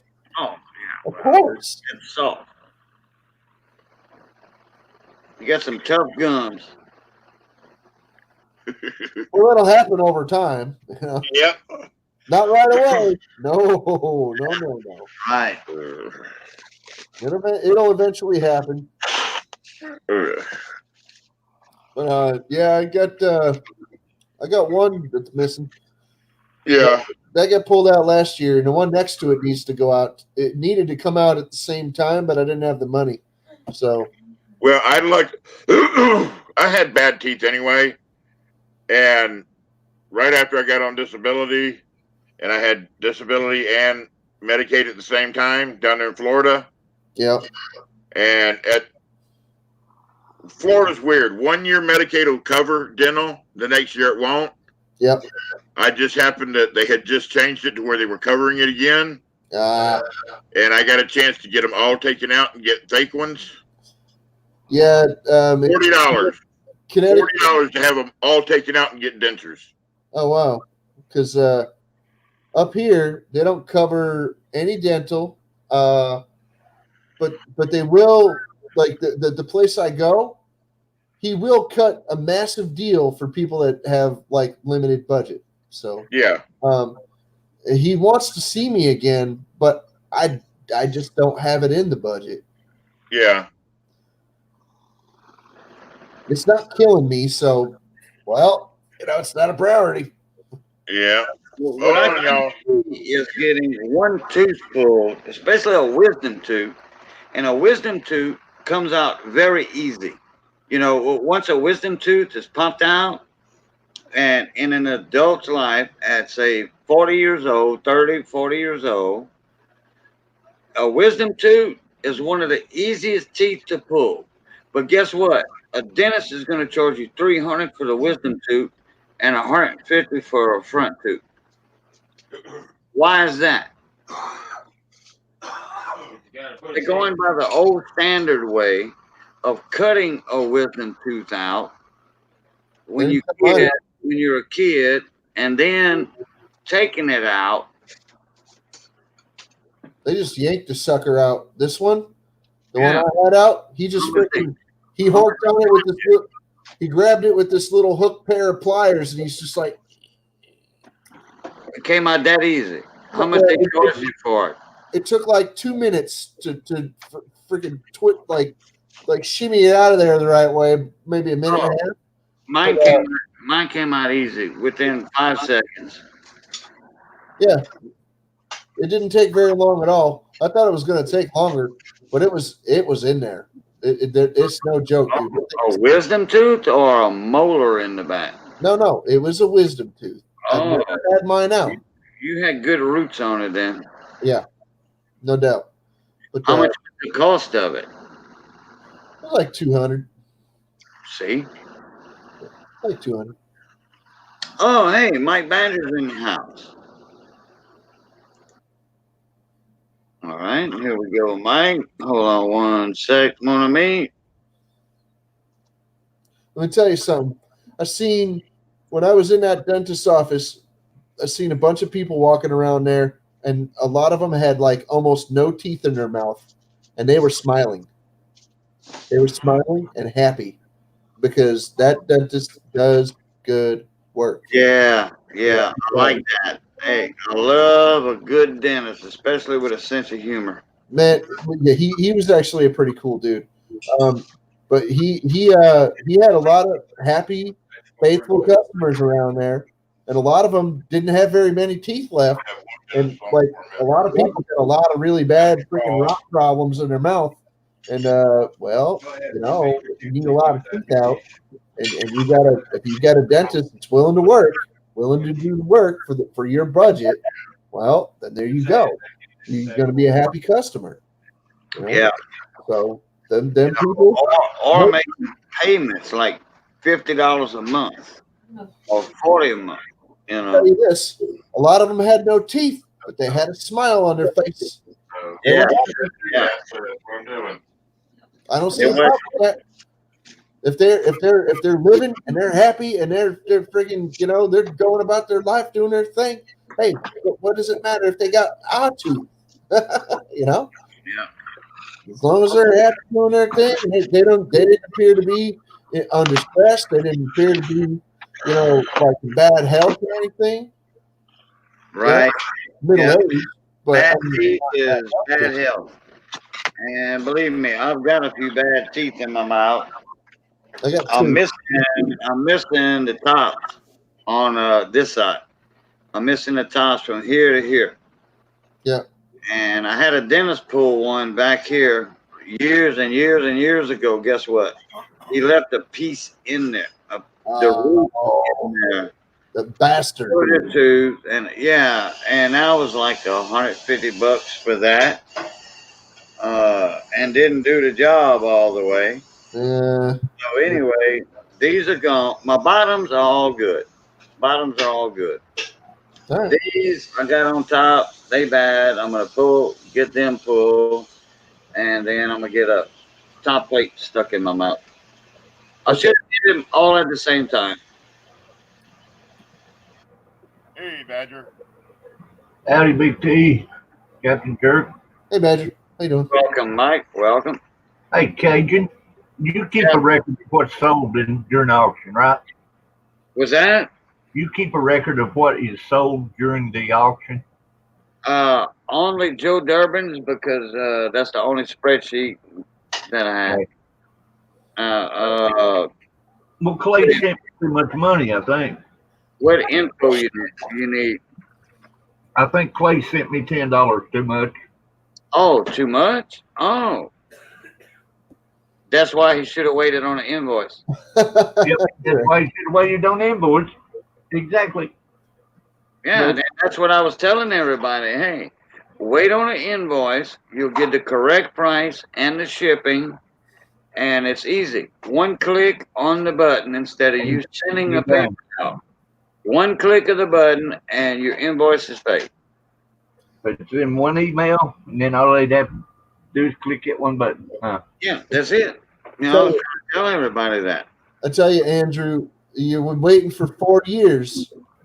When and if they do pay you out, woo, that's going to be some bread, bro. You're going to get like nope. They limit now to a year. Oh, do they really? Yeah, they Oh, sure do. come For a year. Oh, is that just in Louisiana or is that everywhere? No, that's everywhere. That's Social Security, dude. Yeah, Or that is, okay, yeah, it's federal. All right. Damn, because I know some people that were waiting like 5, 10, 15 years or whatever, and they got some pretty now big. they do have it's either a year or 2 years. It's limited though. But they just started that about 10 years ago. The Now, reason if you were in on it before, the reason that they actually like would pay out for past years is because a lot of people that were getting that they strung along for a long time, for years or whatever, even decades sometimes, they had a lot of past due bills that was like killing them. So And they they would give them money. money that they would have otherwise had during the time that they were waiting to pay off all those bills and to try to make up for it a little bit. But if they're not doing that anymore, then They had to borrow money and all that. yeah, man, yeah. A lot of people got their lives freaking ruined because they were waiting for Social Security and they just couldn't work. Yeah. But now it's a year or 2 years, and that's it. That's the limit. Now with SSI, I don't know how that works with SSI, but I know disability. Yep. And now that you don't get all your back pay at one time either, you only get so much at a time. Oh, really? Oh yeah, you do not get it all at one time anymore. They stretch it out at 6 months. You get so much every 6 months. Oh, I didn't know that neither. Oh yeah, that's one of the new things also.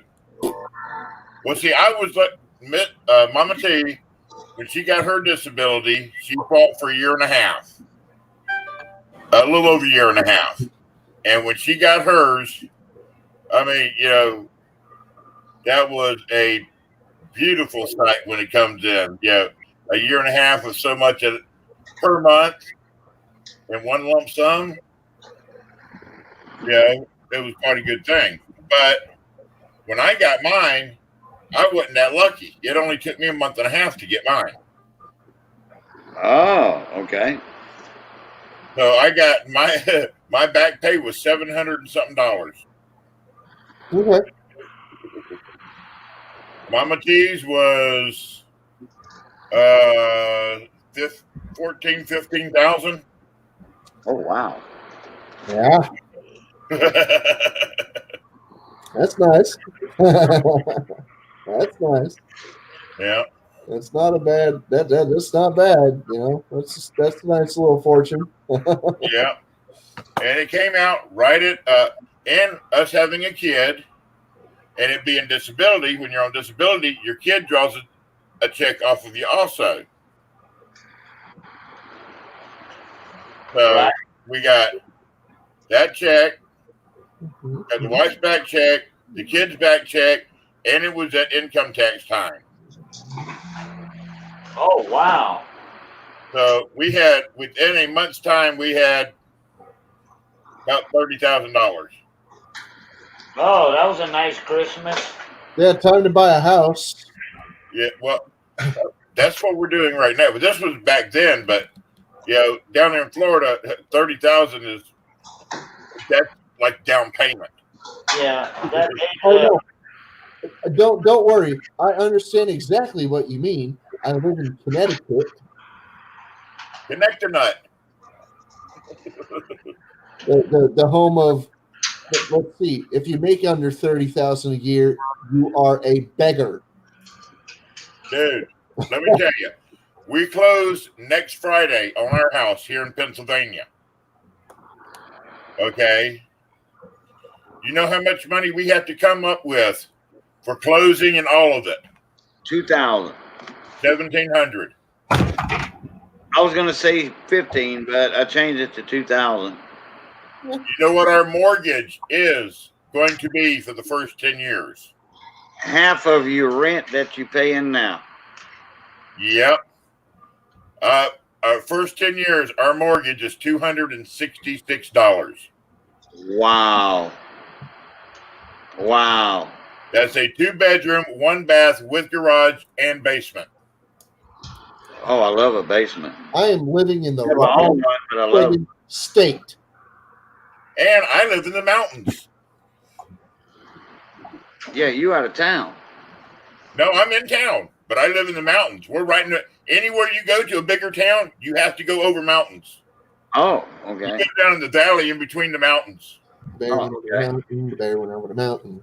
But you are outside the city limits, though, correct? No, Oh, you're inside? Oh, okay. inside the city limits. Gotcha. Yeah, y'all had a damn old tornado come through a while back that knocked you out for what, 2 days? No, it knocked me out until the next day. I was in the middle of a stream. Yeah, I remember that. I was right in the middle of a stream. Somebody had just bought something. I was fixing to open their stuff, and power went out. I did not get power back till 6 o'clock in the morning. Yeah, I remember when you were alive. I was there. Tornado came through on the other side of town, not far, and took out power poles galore. Took out, knocked down a couple trees across the power lines. Yeah. Messed this place up. Well, messed up the other side of town. Yeah. Messed up the south side. I'm on the north side.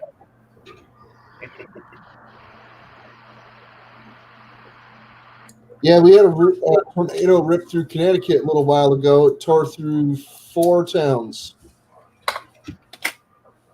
Touched down and went through 4 towns. Wow. A lot of people don't even think that Connecticut gets tornadoes. No, we do. Just about every year. Yeah. They just don't advertise it on the national news all the time. No, Hey, what's up, Tom? it's usually not a very bad tornado, like Yeah, right. 1 or 2, whatever. But I mean, no, we get tornadoes. Tom Sheldon, how's it going? Nice to see Tom you. Sheldon, the singing coin collector. How you doing, mon ami? I need a haircut. Hey, Cajun.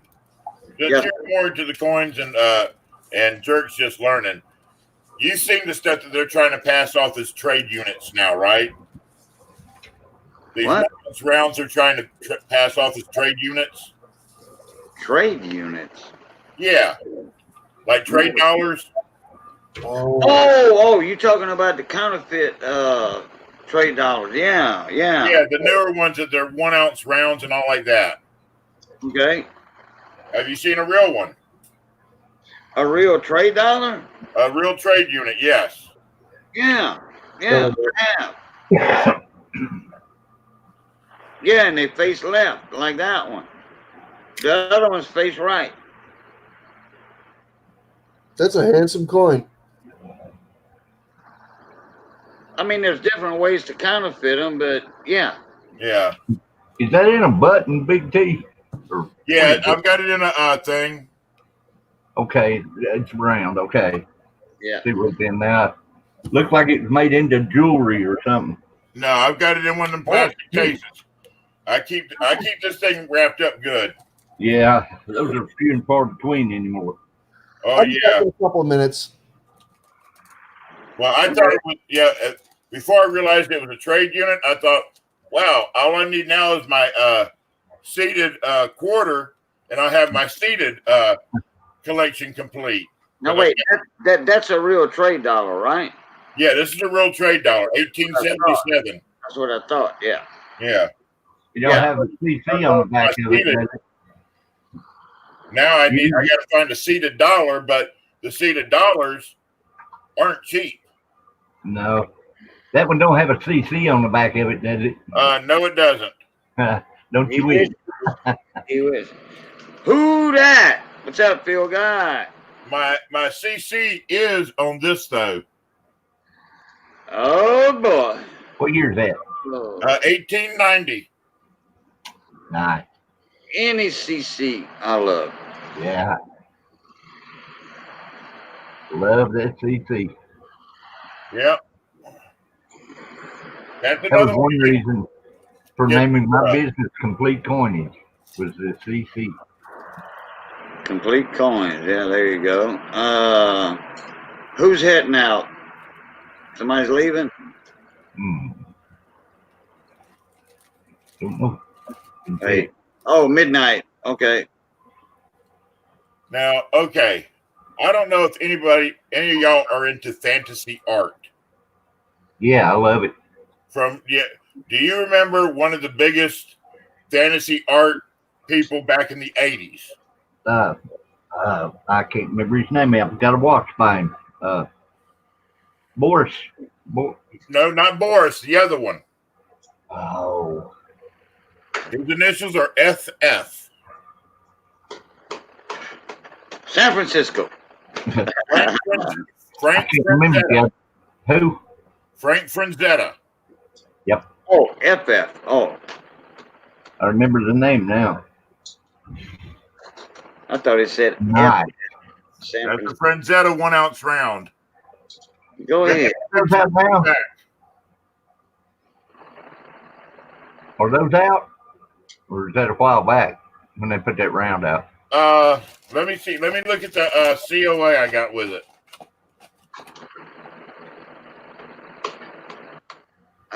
Somebody said that they had a missing vertebra. Dragonkin. Yeah. Well, my wife has two of them. One in her neck, one in her back. They're Missing? missing. Yep. Born without them. That might hurt at times. It does. Ooh. You're missing bones in your back.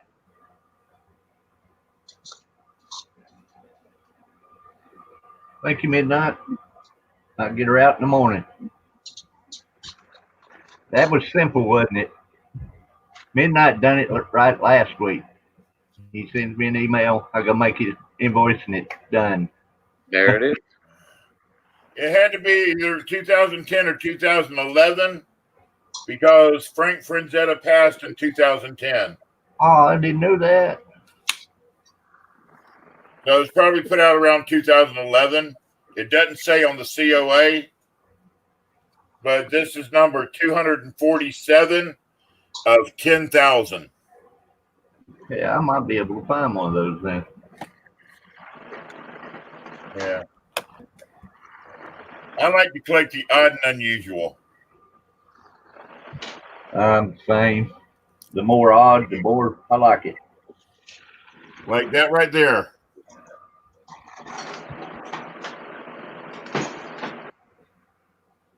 Garbage Pail Kids. Oh, I remember them from a good while back. I moved my desk. I've got some cards of them guys. Look I how don't know big what that I've done pour with is. them when I moved. That's a 4-ounce pour. Holy Good crap. God. Of Money maniac. course, more than the whole cartoon was on itself.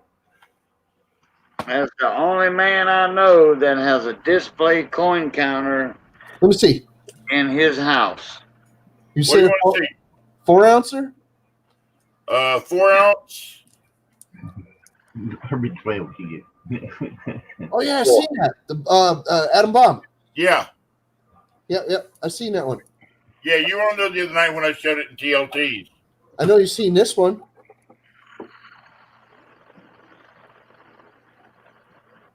Oh, yeah. Yeah. Is that Bradley Height? No, that's me. Oh, that's you. Oh, that's your pour. Okay. Oh yeah. I haven't even marked it yet. Oh, you hadn't stamped it. I Okay. rolled it and pat it, but I never marked it with a B. Mine looks better. Alien skull. Well, that's an No, alien. that's just an alien face. Yeah, he's just an alien. Nothing wrong with it. I like it. It's good. That look good on the ring. It Yeah. did. Boy, if you clock somebody in the eyeball with that alien ring, Wait till you see that, and I'm gonna send. I tell you this right now. Four. I can't Big wait green till I get my. I can't wait. because this is the 5-ounce one. I can't wait until I get the 10-ounce mold. Oh, I can't wait until I get the 10-ounce version of this one. This is the 10-ounce. This is Ooh. only the 5er. I want to get this boy next. You know what I say to that? I've got 10 ounces of silver foil.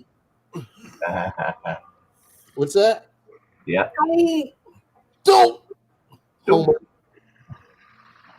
At first, I thought it said "do," like a dog do. Yeah. Sorry.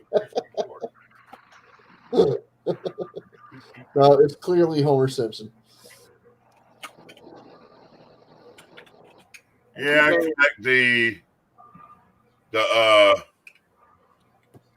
Zombucks in both silver and copper.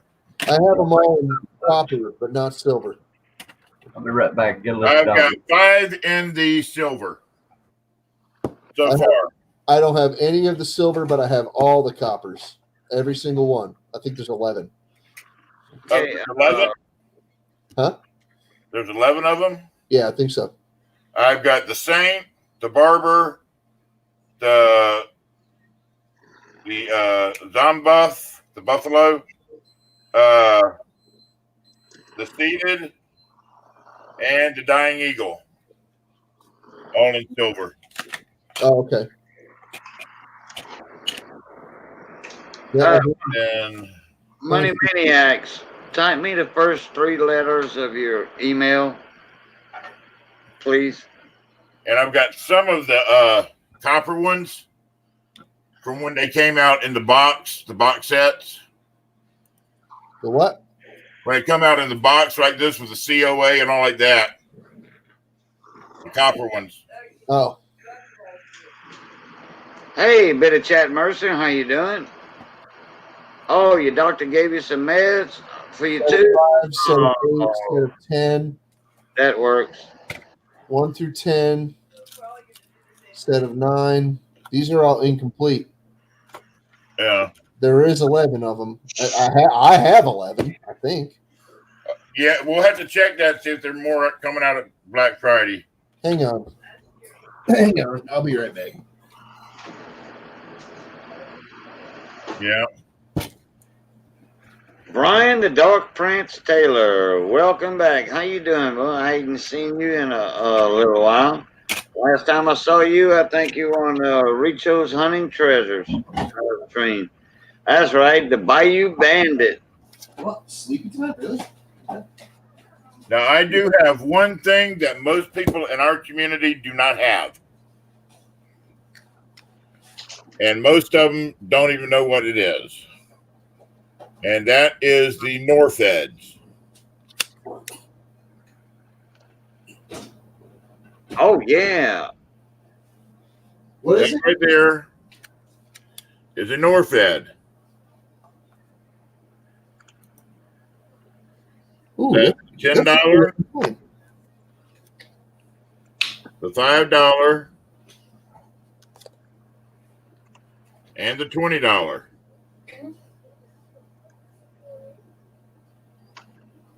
That's one thing you will not see in the. Most people do not. When you ask them if they've seen a North Ed, they're going, "What's a North Ed?"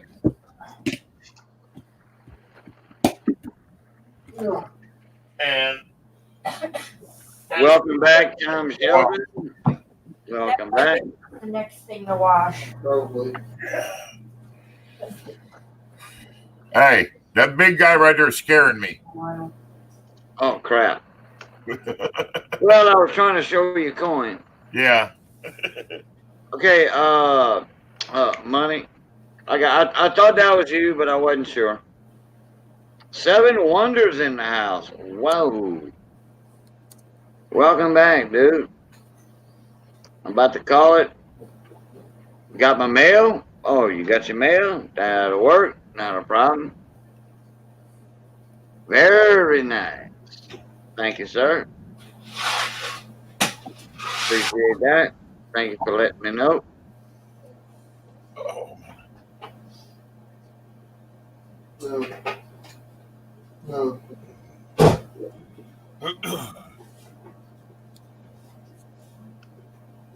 not seven. I'm sorry. Money Maniac's gonna come in a little bit, and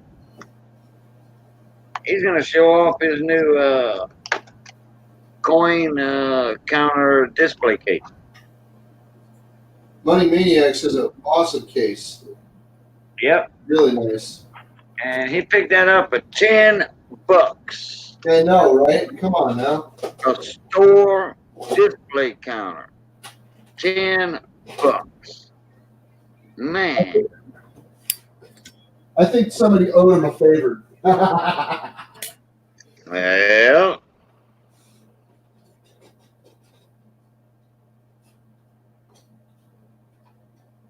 it's nice to have friends that owe you favors like that. Always.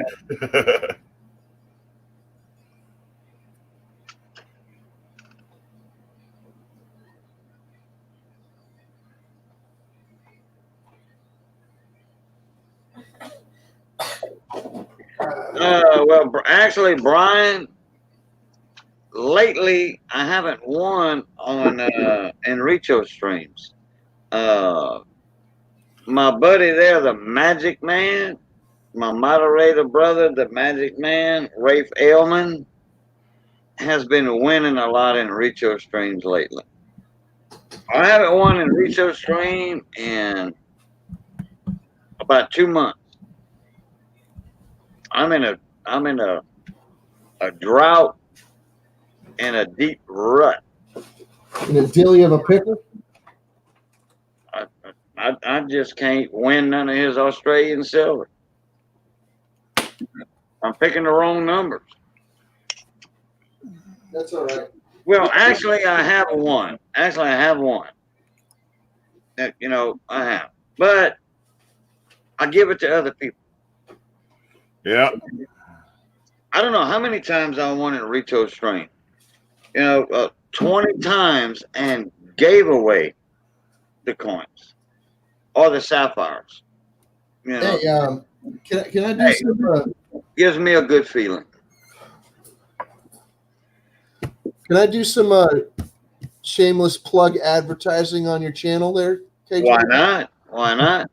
It's for a friend of mine, if you don't mind. Okay. Let's see. I gotta find. His name is Lionel de Grand Prix. He's from Okay. Canada. Okay. Well, what you want to put a link in, or you want to talk about it, or what? I'll talk about it a little bit. Okay. Just let me know what you want to do.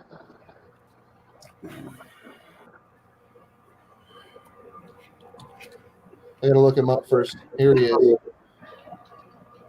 Some of y'all might know him already. Some of y'all do. Okay. Wait a minute. Did you put a link in, or what? No, yeah. Hold on. I'm just. Oh. Okay. Well, I had to go looking. to do something. I had to go looking for it. I had to go looking for it. You need to type something in chat if you don't mind. There, I see you, Ink Man. here is. Ink Man is lurking. Yeah. That you want to know the luckiest person on my stream is Ink Man. Yeah. Well, yeah. In both ways, actually. The number guesses plus the in the stream donator. Yeah, the donator giveaway. Yeah, he does pretty good at my donator giveaways, but yeah. But I couldn't do what I'm doing now without Ink Man being in there. He helped me out so much. Hang on, I'll see it. I'll see why this isn't why this isn't clickable. Hang on. It's not clickable because did it even come up? I put a link in the chat. Did it come up? Let me No. check right quick. Hold on. No, well, I need you to type something in chat though. Oh, okay. Say hi.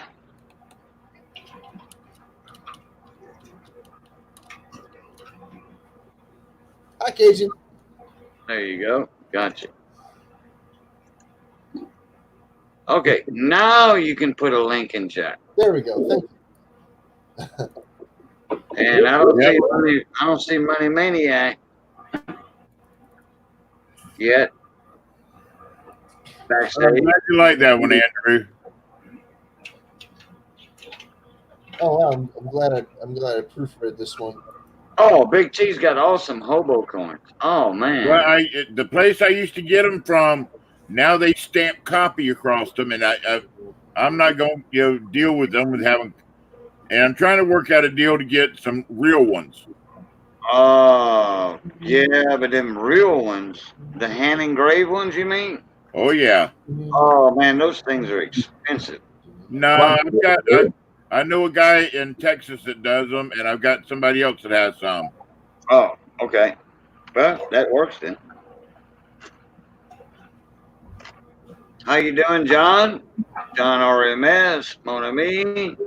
All right, I'm going to post this link, but this link I have to warn you ahead of time.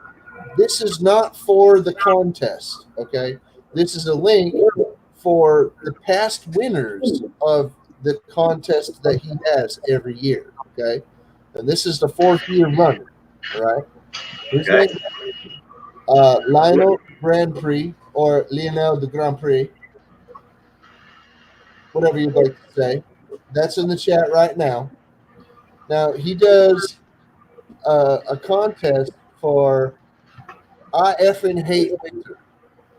I effing hate what?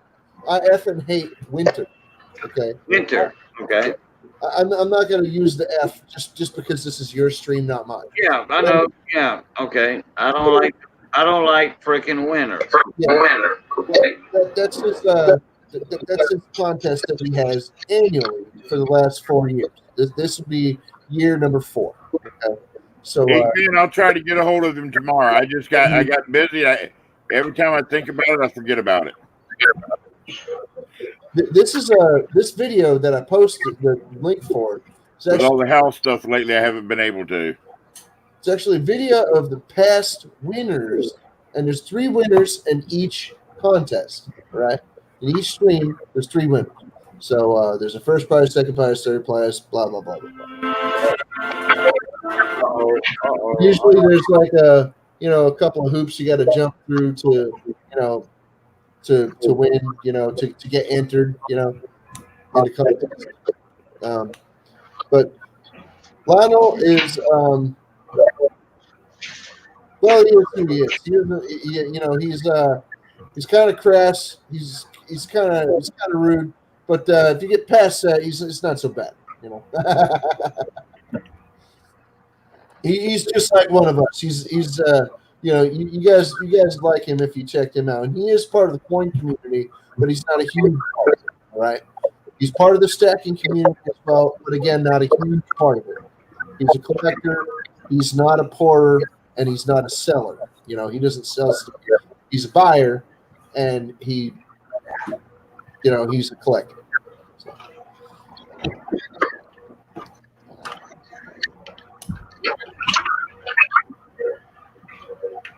Is that a Da Vinci coin I see?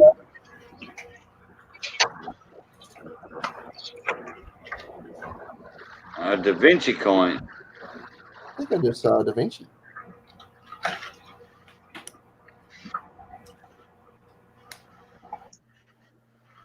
I have to check my food. Thank you, Big Jet.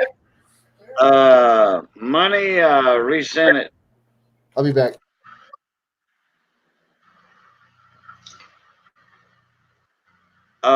Tom, yeah, I do have stickers. I sure do. And they right here. Hold on.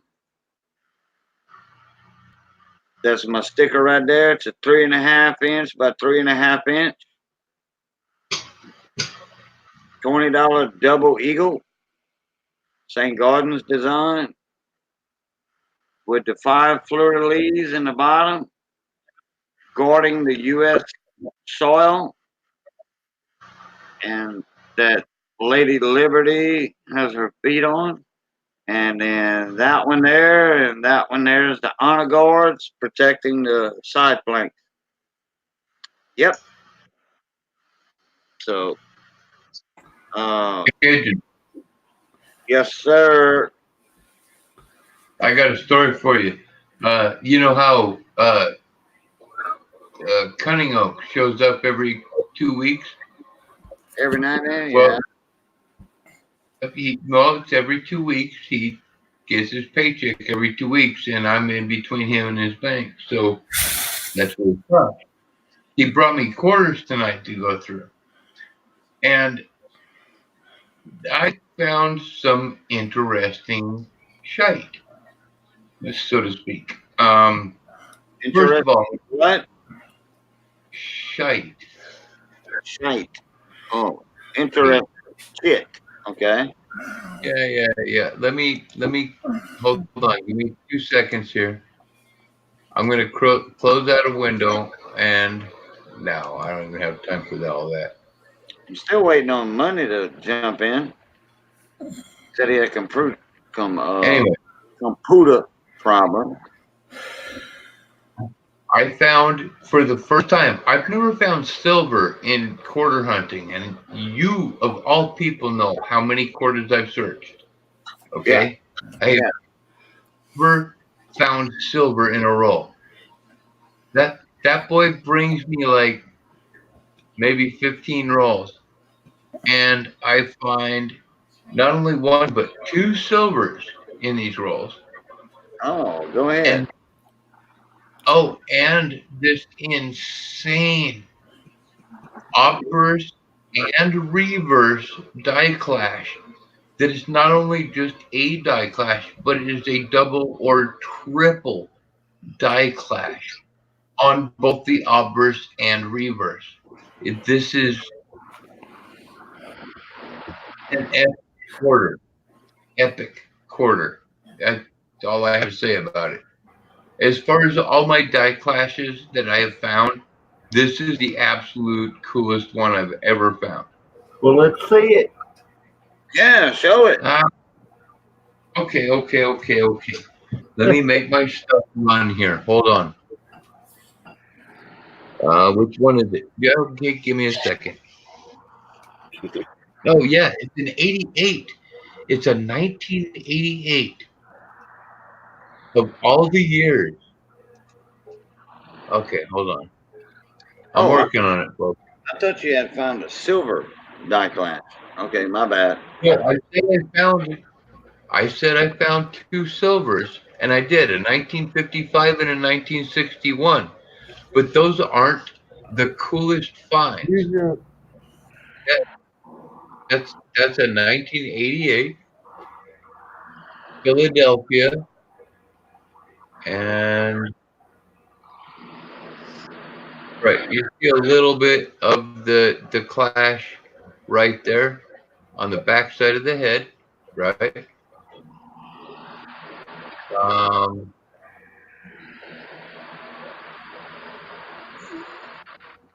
Oh, look, that's where it is, right there. Yeah. Hold on. I'm trying to get the light right. I'm sorry. There it is. In the neck. Yeah, right in front of the neck. I've got too much light on that. Give me a second. How's your neck? Oh, a little bit more. Okay, whatever. You guys see that? It's between the ink up and the neck. Is that doubling in God we trust? I don't know yet. What's that D? Oh my God, it is. Look at you go. It looks chubby. I missed that. Oh, I totally missed. Yeah, that's some pretty hard doubling right there. It looks chubby. I totally missed that. No, I thought they were all thick, but I got caught up in this. I got caught up in the die clash, honestly, because you see that right there on the left of this, or to the right. I don't know where you guys would see it. Right in front of the throat. I see it. Yep. Yeah. It's at this light. I don't know. It's irritating me right now because I mean, look at the diabrasions. This thing was polished and diabrated crap because they were trying to take out that doubling that's right there, and this right here. Wait, where is it? Okay, look at this. I'm gonna get closer. Pardon me 1 second. Okay, is that eagle spitting too? I don't know. It might be, but look at this. It really doesn't matter if the eagle's spitting. It does. It goes along with that flash right there. Well, okay. No, Yep. look at the abrasion. Yes, it is, but the abrasion is covering it. Yeah, they've been trying to get that flash out there. Damn it. I went too close. I went too close on this because, oh no, it's the light. Hold on. This, you know what? How about this? Cajun, drop this screen. I'm going to do a screen share in a second.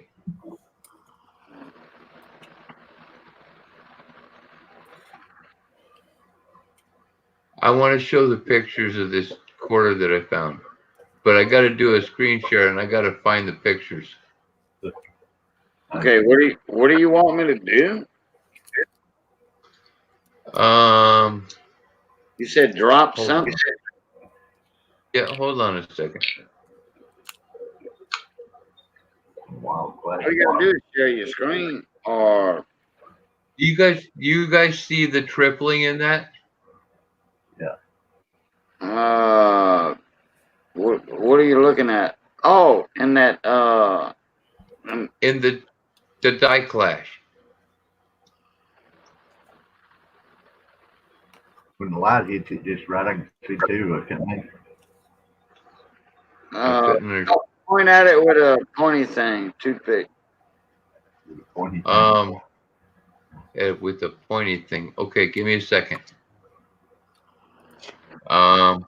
Where's the pointy thing? I don't have any. Oh, I do. Look, Cajun, I do. Look right here. Hold on. Oh, See that?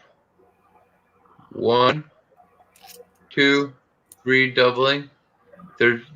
That's not supposed to be there. Okay? That is the die clash of the obverse of the coin. And if we go over to this side, and that would be the top of Washington's head, somewhere in that area. yeah, and then over here we have it's there. It's just they tried to remove it, but if I tilt it right, you get to. I have some really good pictures of this thing that I would rather show than what's up on the screen right now. Well, Dublin. But wait a second. What did somebody point out to me about something else? Damn it. There was doubling where? In Goblet Trust. Yes. Try the Liberty. Yes. I bet it's doubled. man, that R, look how funky that R looks. Look at that D, Cajun. And that, yeah, and that D, I mean, I'm Look at just the line. saying, it looks funky. The O, Yeah, the O. All of it look, but it's just such a light die stage that it is so incredibly hard to tell. okay. I mean, because all that's die abrasion. I'm gonna do this for Tom Sheldon. Hey, Miss Mia, Tom Sheldon is telling you hi, but his autocorrect is messing him up. So Tom Sheldon is, hey, Mia, dear. Yep, it's doubled. I figured it would be. All right, Ink Man. Have a good night. Later, Inkman. Later, Ink Man. Nighting, man. Well, All right, see you. Look, I would do some research on that. I would say this is all dye deterioration. I mean, look at that. Yeah, looks like it. I would do some research on it, though. Look it up. Oh, this is you saw that dye clash. I ain't getting rid of it. Oh yeah, I definitely saw that. I thought it was somewhere on the front. Where was it? Damn it. Oh, right there. Right there. Why is the light? The light's all crazy right there. It is. Yeah, Right there. yeah. There's the feathers. That's like I hesitate to call it that, but it's like the throat cut Washington.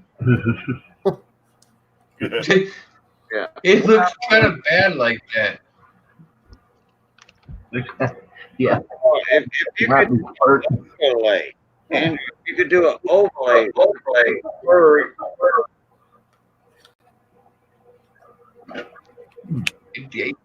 I don't Put it on there. and What about the Washington necktie?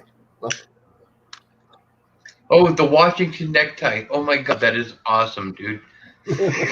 Thank you. Thank you. Hey, where's the cat?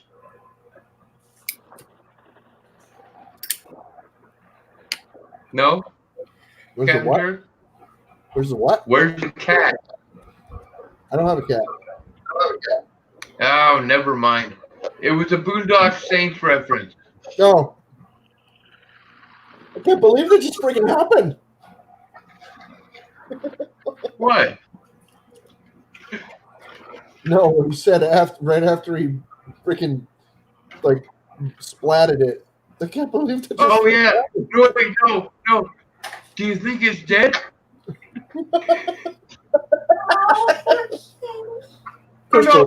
Wait, my favorite. Do you? Oh, Andrew, you broke up. Hey, Cajun, you want to see some crazy D-lambs? Yeah, I can't even hear Andrew right now. You want to see some real crazy D-lambs? Yeah, Big T, I do. There we go. Oh my. Oh, wait a minute. Something happened. I like good lamps like that. What is up with that thing? Wow. Is that like a crazy, insane die crack or something? All over the face of it. It's not on the back of it, just on the face of it. My goodness, it looked like the die was like disintegrating as it was printing that coin. You see it? It's called the die. It's on the back. I haven't looked at it this big yet. It's called a die shatter. Yeah. Yeah, I would imagine. Holy crap. That die didn't last. I have a nickel that has the same stuff. But you, It's a nickel, and it's called a die shatter, and it's such a unique coin. That's what I find about it so cool is those type of coins right there, and like my nickel, they are so unique because past that die stage, there's almost no coins. Right. That's a one of a kind coin right there. I would call that personally an error coin. Oh, heck yeah. Well, this is going to be in my auction Monday night. Really? oh, Yeah. I don't know, man. I think that. if I was you, if that was my coin, I would hold on to that. That thing's just cool looking. Yeah, that's I bought 2 rolls of Indians, and this was the only one that was like this. Yeah, I'll say. Huh. And it was, I mean, this one alone will probably pay for what I paid for the 2 rolls. You're probably right. If not, close to it. Yeah, I got a few others that have got, you know, what people look for, the full Liberty with diamonds. You know, Hey, Yeah, but they would got a mean strike down it. yeah, it does. I only had a couple of them that were pretty close to. Yeah, it's got a couple of the diamonds, and the white's messed up. Somebody hit their nose, but I got to, yeah. That right there is the best one of all of them. That's pretty cool right there. Yeah. Yeah. That's that's a nice one. That's about the only coin I've not found the shattered die in. Yeah. Yeah. I wouldn't even, you know, I don't even know what I'm going to start this one off at. Oh. I haven't even Hey, figured out. bit of chat, Deb. You should like. What do you mean tail feathers? I was waiting to ask you that. No, I know what bit of chat meant by don't bother replying. I gotta go to sleep again. Much love, brother. How many of those cracks go to the rim? I don't know what Miss Terry Mercer's talking How many go to the rim? Yeah. That means they were shutting their stream. They're shutting down and just going. Yeah. But it's not tail feathers because. Right up there. Oh yeah, yeah. Never mind. Right across there. I retract that last statement. That 9 comes out. Dude, it just looks like, yeah, there's a lot of depth to that thing. Yeah, that die. I'd say that's about the last point that die punched. If you see the back of it, you can see it all through the 1 cent area. I'd say you can match those cracks up, really. That die probably exploded right after that. Yep, not Right. long after that. Oh yeah, that's the cool part is when you have one that's at that point. Like I have an 18 is I think 67 V nickel that is it literally is like that coin right there. It's a one of a kind because the die had to have exploded on both sides. It was done. There was not a usable coin after that. Yeah. Yep. That's And pretty cool, BT. I hadn't seen one that well in a while. Hey Andrew, Yeah, I tell you what, show them that shield nickel you got. that it's the shield nickel. It's not a V nickel. You're right. I don't know where it is right now, Cajun. I didn't even realize you said shield nickel, but I did say show them that shield nickel you got. Yeah, no, I don't know where it's at right now, and Oh, okay. I gotta shut the door really quick. No, the door's shut. Y'all can't hear the kid, can you? A little. All right, you can put me down now, Cajun.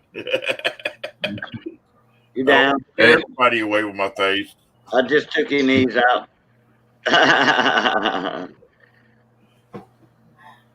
I do have a first year shield nickel with the rays. What year is the first? Hey, 1866. Oh, I have a question. Is $15 or $18 with shipping an okay price to pay for an 1857 Flying Eagle cent? Want your money back? Yeah, that answered your question.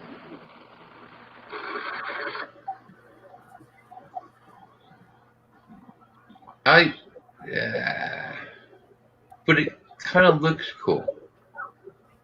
That answers your question. He said, "You want your money back?" He's gonna buy it from you. Well, I'm waiting on that one. I don't have it in hand yet. It's on the way. I just bought it. I sniped it on eBay in like the last 3 seconds. Oh, Oh yeah, I sniped it, and I'm sure somebody was mad about it, but screw 'em. So whatever.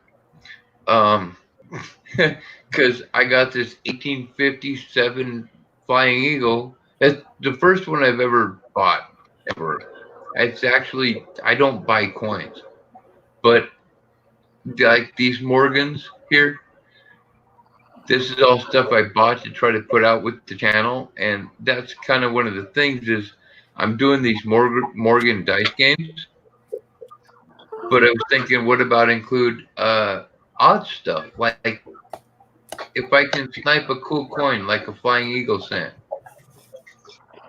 and throw that in for like $4 a spot.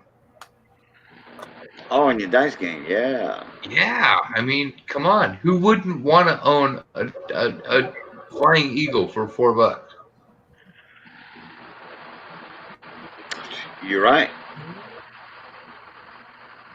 Yeah, so that was kind of my I managed to actually get it, and I was surprised I got it actually. I didn't expect it, and then I had to shift funds around really quick to cover it because, well, I didn't think I was gonna get it for friggin' $15. Are you kidding me?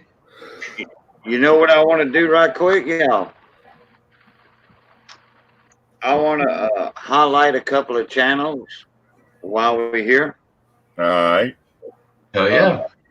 Big T is Yeah. going to be first. Okay.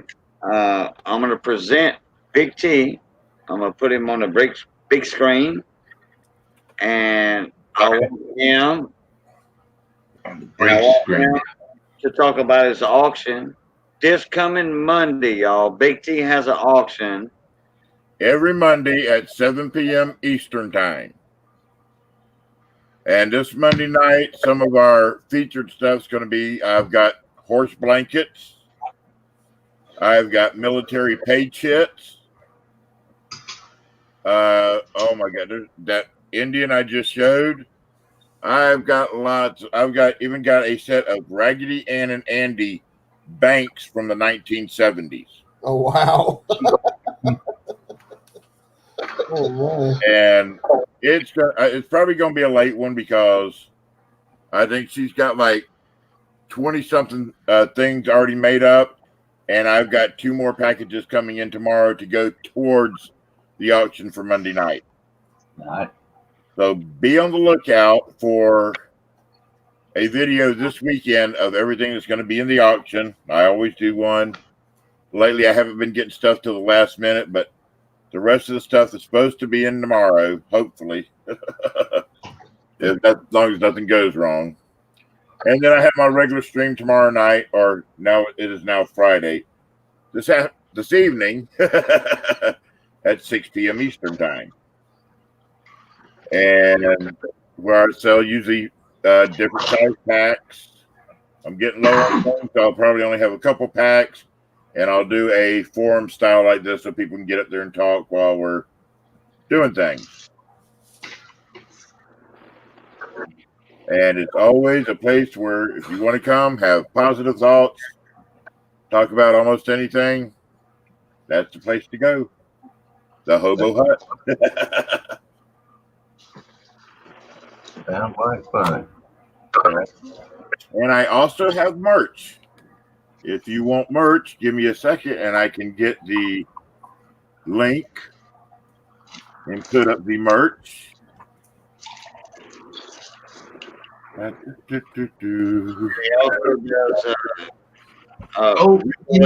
was so angry today because the owner of my LCS, quote unquote, because it's a pawn shop, was not there. And so he and I have this personal deal that when I buy in bulk, I get mercs for 75 cents a piece. Hey, Mia, and there is the link to my merch. I have t-shirts and I have hoodies. And some of them have just Big T coins and the Big T's Hobo Hut. Some of them have my emblem, like on my thank you cards. Some of them have both. And I do have one that just says, "Oh, Weedy," across the front. Yep, and you also do giveaways. Yes, I do a donator giveaway and a free giveaway with every stream. And plus, I just put out a video 2 days ago to do a Secret Santa. So if you want him, and what I'm going to do, I'm writing down everybody as they go over to and watch that video. Yeah, I saw that. All they got to do is respond, "I'm in," and I will write you down on a piece of paper. At the end of 2 weeks, I will take everybody's name and write it on a ticket, and I will put it in the back.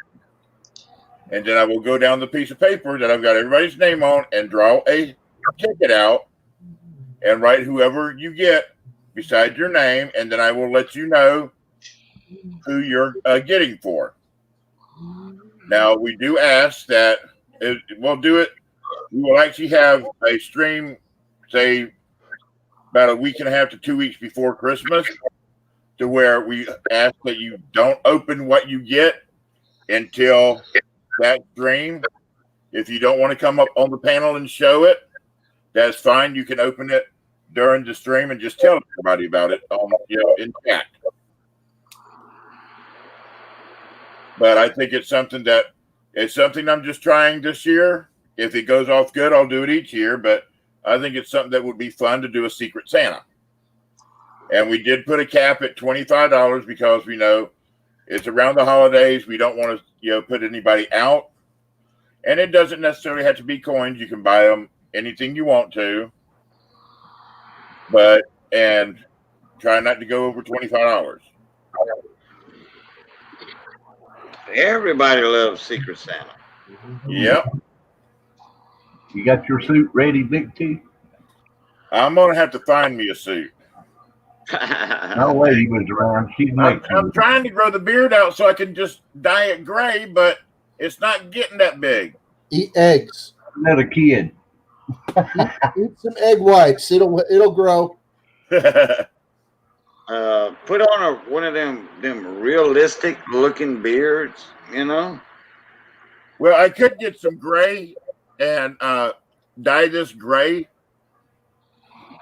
and then let it wear out and then shave it off after Christmas. Well, hey, get a $50 donation to shave it again.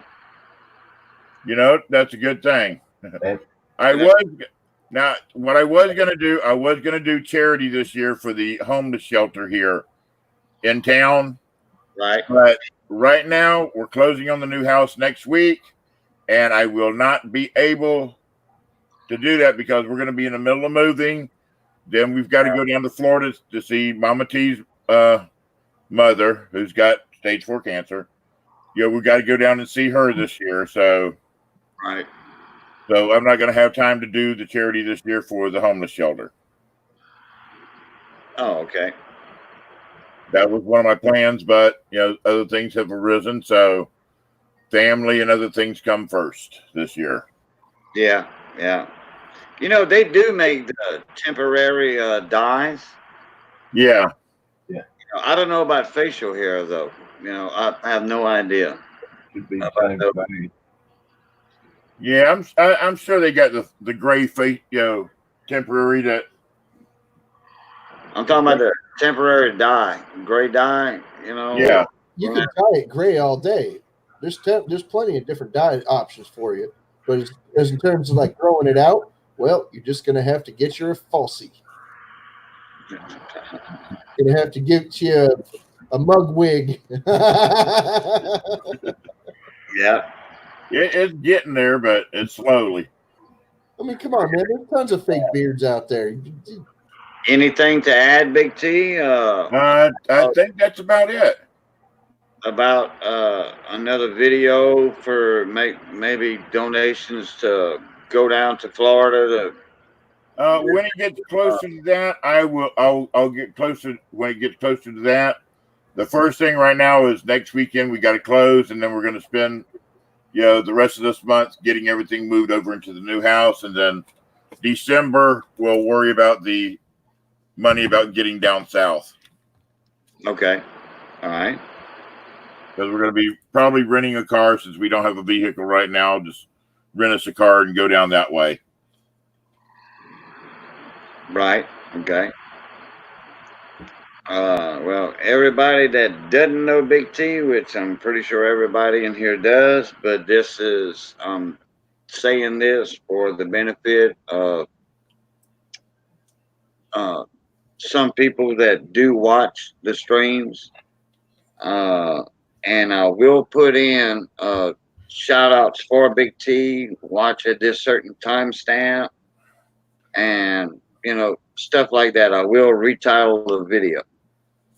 I'll amend the description box. Yeah. That way everybody can see it. Shout out to Big T at this certain timestamp and stuff like that. So, Big T, who? You're flying. Yeah. Yeah. Dave's not here. He was here earlier when he jumped in the first time. He said, "I am here." Dave's not here, man. He did that a couple times. The last couple streams, he said, "I am here." Then he jumped in my panel, and I says, "We all know where Dave's at. He's everywhere now. He's worldwide on YouTube." Yeah. That's right. Okay. Anything more to add, Big T? Just join me later this evening at 6 p.m. Eastern. Look for 6 p.m. Eastern time. Look for the video this weekend for the auction for Monday night, 7 p.m. Eastern. And make all your hobo dreams come true. And make your hobo dreams come true. That's right. Okay, now I'm going to present Andrew, Black Cloud Mining, and we're going to talk about his new venture. He's starting out with his Morgan Dollars and his new dice game he's got going out. So you have the floor, Andrew.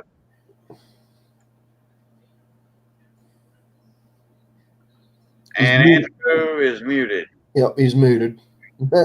He muted. Okay. Well, we'll wait on a little while, and he's probably downstairs telling the kids to hush or something. Never know.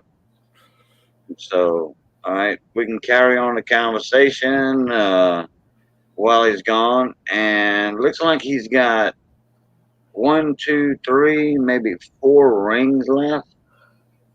Actually, 3. Oh wait, there's a ring on top of the scale. Yeah, 4 rings. Are those coin rings? Yeah, coin rings, and they are for sale. Are those two-sided or the hammered version? 2-sided. His dad made those.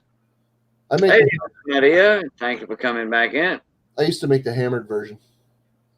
Hey, Maria, how you doing? And they are double-sided. They have the inside and the outside. The dates on the outside of those, if I'm not mistaken.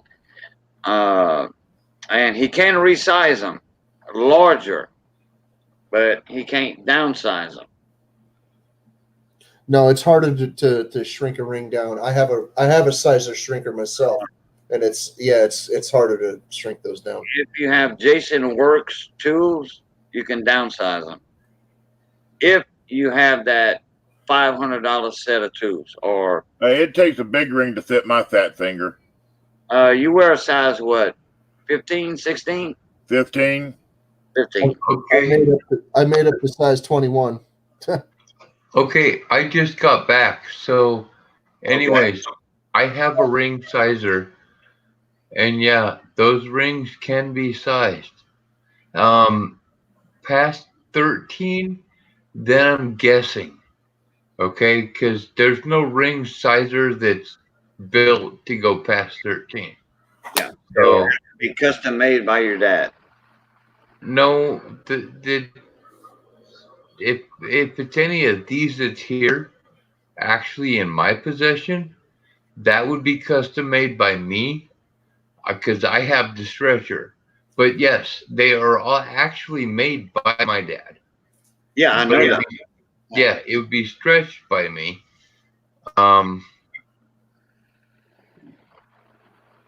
This one here, that's probably the biggest. That's about a 13 and a half. No, wait.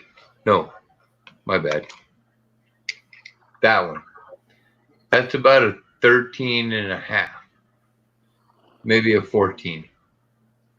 1981. $50.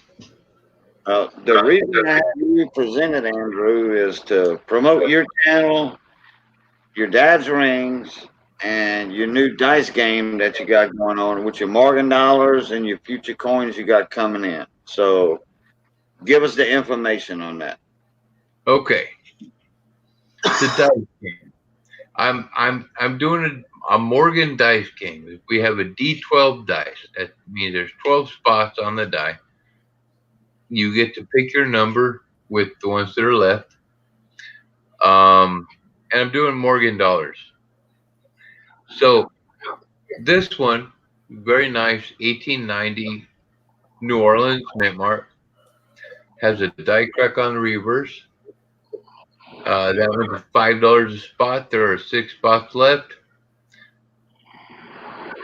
1899, kind of worn, so I have it at $4 a spot. There's 12 spots left.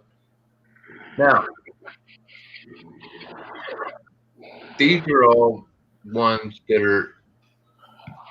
The toning on this one is kind of crazy. That's a 21. I have a 21 Philly, a 21 San Francisco, and an 1879 New Orleans that are all up the back for the dice game. But that's where we're at. $4 a spot for this one, 12 spots, 1899 New Orleans. I don't know why I keep coming up on the New Orleans ones, but I do. And then the die crack, New Orleans, 1890. $5 a spot. There's 6 spots left. New Orleans is my favorite mint mark since I'm from Louisiana. But CC, which I can't afford, is my other favorite mint mark. Because we can't afford it.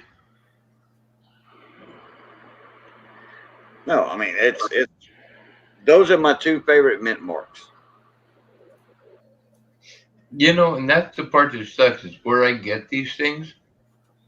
I know that they're not going to miss a Carson City mint mark. They're not. You never know. You never know. No, I do know. These guys are thorough. Oh, very thorough. But here's the thing. I can get peace dollars okay. At least he has them at $17 a piece.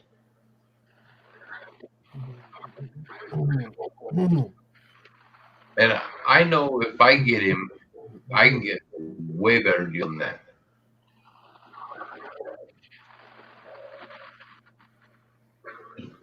Well, look at Michael Kittle.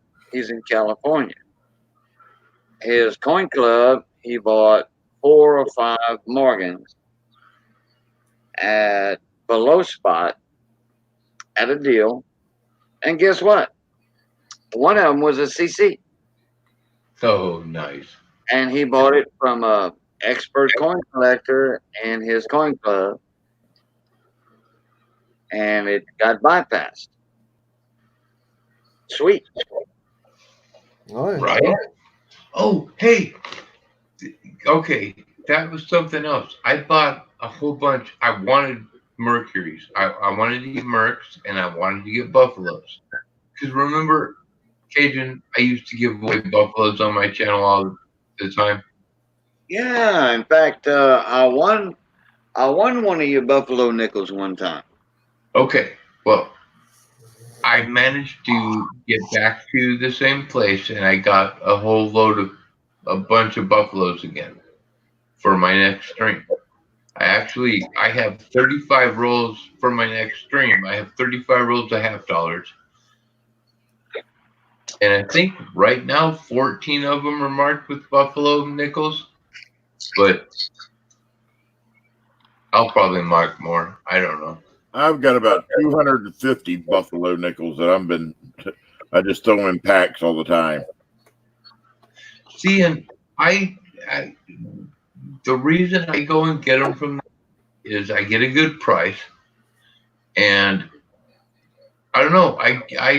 Those are bonus rolls when I do my coin roll hunts. That was what I did to set myself aside from other people. Is I had buffalo bonus rolls. Okay, now, are you still doing coin roll hunting right now with rolls available? On my very next stream, yes. I have 35 rolls of half. $half? Yep. Okay. I was gonna stream tonight, but I kind of got caught up hanging out on different streams, man. Well, you got to support other channels too, like I did tonight. Yeah. See, and that's the thing is I get caught up hanging out other places, and my mental state as of late.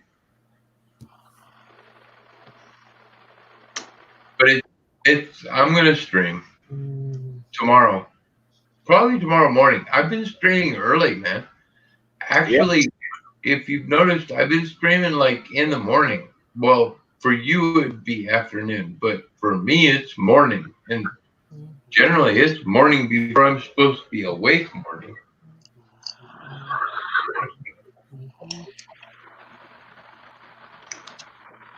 I just happened to wake up and start streaming. So you have 35 rolls of $half tomorrow. Yes, sir. Okay. You have any rolls of quarters yet?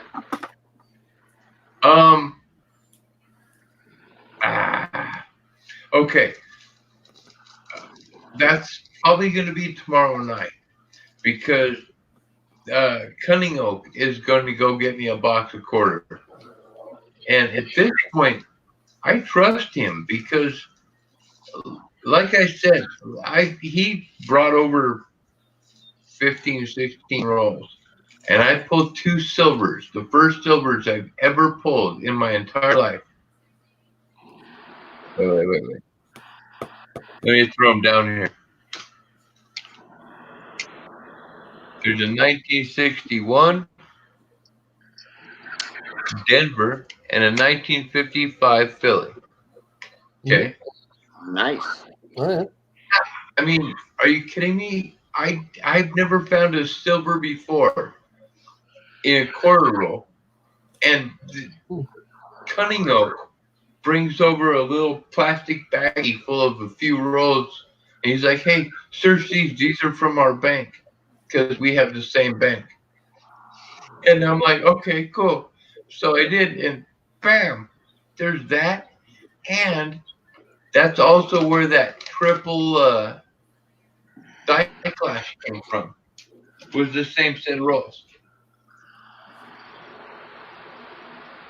Right. I don't know. I've been coming across some crazy stuff, but I don't know if it's just because I look that close or what. Miss Maria, thank you for subscribing to Big T. Oh, thank you, Maria. Big T's a good guy. He's on every Monday and every Friday. Yeah, Big T's a decent feller. Oh, very, very, very. Me and Big T are good friends. Yep. Big T's in all the streams. If he wouldn't be a good friend with me, he wouldn't be up here right now. I used to go on. I go on Captain Jerks. I was actually going on Captain Jerks live stream before he found the coin community. Oh, okay. Oh no, this is a revamp of me being in the coin community. Yeah. Oh, okay. I was Well, in the coin community like way back at like 07, 08. yeah. I just got out of it for a while because I couldn't compete. Oh, way back then. Way back then, yeah, man. I couldn't keep up with everybody. Everybody just blew me away. I'm like, holy crap. You know, I've been collecting coins since I was in single digits. And then Me too. my entire collection that I stored my entire collection at my dad's house when I was out being a dumbass and going to prison and, you know, doing my own thing. Well, his house burned down. Oh, dude, I'm sorry. With his collection, my collection, or my vinyl collection. Oh my good God, there. Oh my goodness. Anyway. Yeah, the records hurt. Oh my goodness. I don't even want to talk about that one right now. That actually, I probably lost more dollar-wise in my vinyl collection. Yeah. But that one, no, that one's close because I don't know exactly what I had in my coin collection. Because now I'm so far more knowledgeable. I know exactly what I'm looking for. Back then, I was just a kid. Yeah. Yeah. I just collected. So you just saved whatever came away. I collected domestic. I collected everything. I had rolls and rolls of Indian cents. Yeah, anything that came your way. Oh my God, yes. So it was all there, and it all went up, gone. Okay, cool. So it took me like 10, 15 years, and I've been in this since November of last year. Is when I kind of got into the YouTube thing and starting to start getting back into collecting. Literally about a year ago. And it was kind of a desperation thing for me. Honestly, I don't even know what I was looking for, but You know, I got a friend of mine that was a vinyl album collector. And you know, I used to be a DJ years ago. Okay, a mobile DJ when vinyl was alive. You know, and vinyl is still alive right now with certain DJs. Yeah. And they still make records. They do. They still make 45s and stuff like that and LPs. But I was a mobile disc jockey for a long time. And back in 1991, I met a guy. He lived not far down the road from me, down near Baton Rouge, Louisiana, in Grosset. And he had a collection that would knock a store owner's socks off. He had all his stuff in sleeves. Over half of them were unopened. Unopened. Now, this is all 33s, the big stuff, okay? The big albums of every rock band that existed. And he had every album. So he had over 4,000 to 5,000 albums. It filled up a room, just a bedroom in his house. And I ain't talking about no 10 by 10 bedroom. I'm talking about a 16 by 12 bedroom. Yeah. This man was amazing. Man. I'll tell you, Cajun. My aunt, she had a similar collection. My aunt Betty, in her basement, in the basement of the house that her and my other aunt owned together. They co-owned it. She had to go to a record store. I think she went to a record store that was closing down, and bought their racks because she needed places. She needed somewhere to keep her vinyl collection. Yeah. Yeah. So I'm just saying, hers were all like, most of them were opened and listened to, and Right. they're very well cared for. She took very good care of her stuff, and but she had, like, if you went in the basement and looked around, it was like being like a basement record store. You know what I'm talking about. Like you walk downstairs, you go in, and it's just like records on the racks and racks and racks of records and records on the walls and stuff. That was very similar to the way that she had the basement set up. It was really super cool. That was a 15-year-old wet dream of mine. Yeah, me too, buddy. Me too. I was well on my way.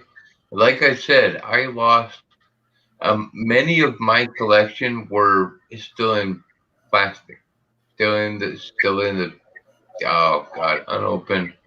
Okay.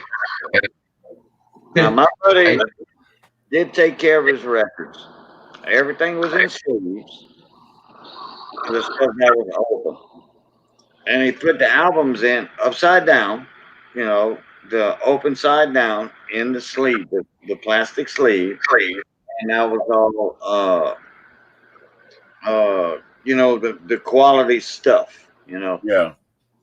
And then he turned it around, put it in his holders, and I said, hey, you have this one album by Leonard Skinner with the song Curtis Low on it. And he named it right away. He named it right away. And he says, I have 3. I said, Curtis Low by Leonard Skinner is the best song in my mind that Leonard Skinner ever wrote and recorded. Curtis Low. Curtis Low was the finest singer that ever played the blues. That was the best song in my mind, in my humble opinion. He said, me too. I have 3 of them. He pulled one out. He said, here, that's for you. Oh, hell yeah. Yeah. And he had a hi-fi, I'm talking about a high-quality stereo system in his house to play these things on. Okay. I'm talking about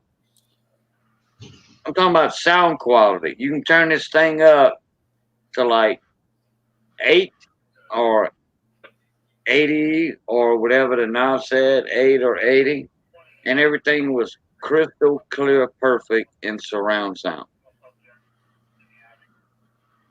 Yeah. You know the only LP that I have in my possession that is literally from my childhood, and I don't know, Cajun, you might understand what I mean here.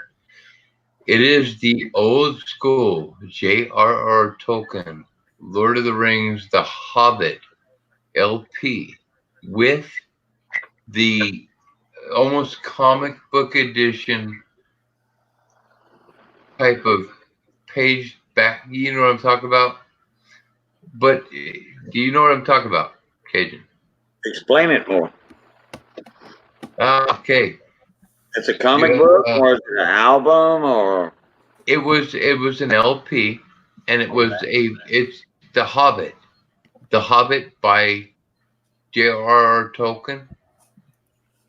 No, I never heard of that one. I'm sorry, I never did. It's a book. It's a classic book. Anyways, The Hobbit, Lord of the Rings, Return of the King. Yeah. Yeah. Okay, but The Hobbit. Yes. This is okay. The soundtrack? You know what? Wait. Okay, guys, give me 30 seconds, maybe a minute. I'll be right back. Okay, not a problem. I will show you guys what the hell I'm talking about. Okay, All right. because he got me lost at that one. Yeah. Oh, but this one's a classic. Down over there, okay, over there, behind where Missy's sitting at right now. Over I there. old school, hi-fi, well, not hi-fi, the cabinet, it looks like a piece of furniture, Yep. Oh God, I remember those. 5 foot wide, with a lid that opens up, Yep. We used to have one back in the 70s. player, and Eight track. It had turntable.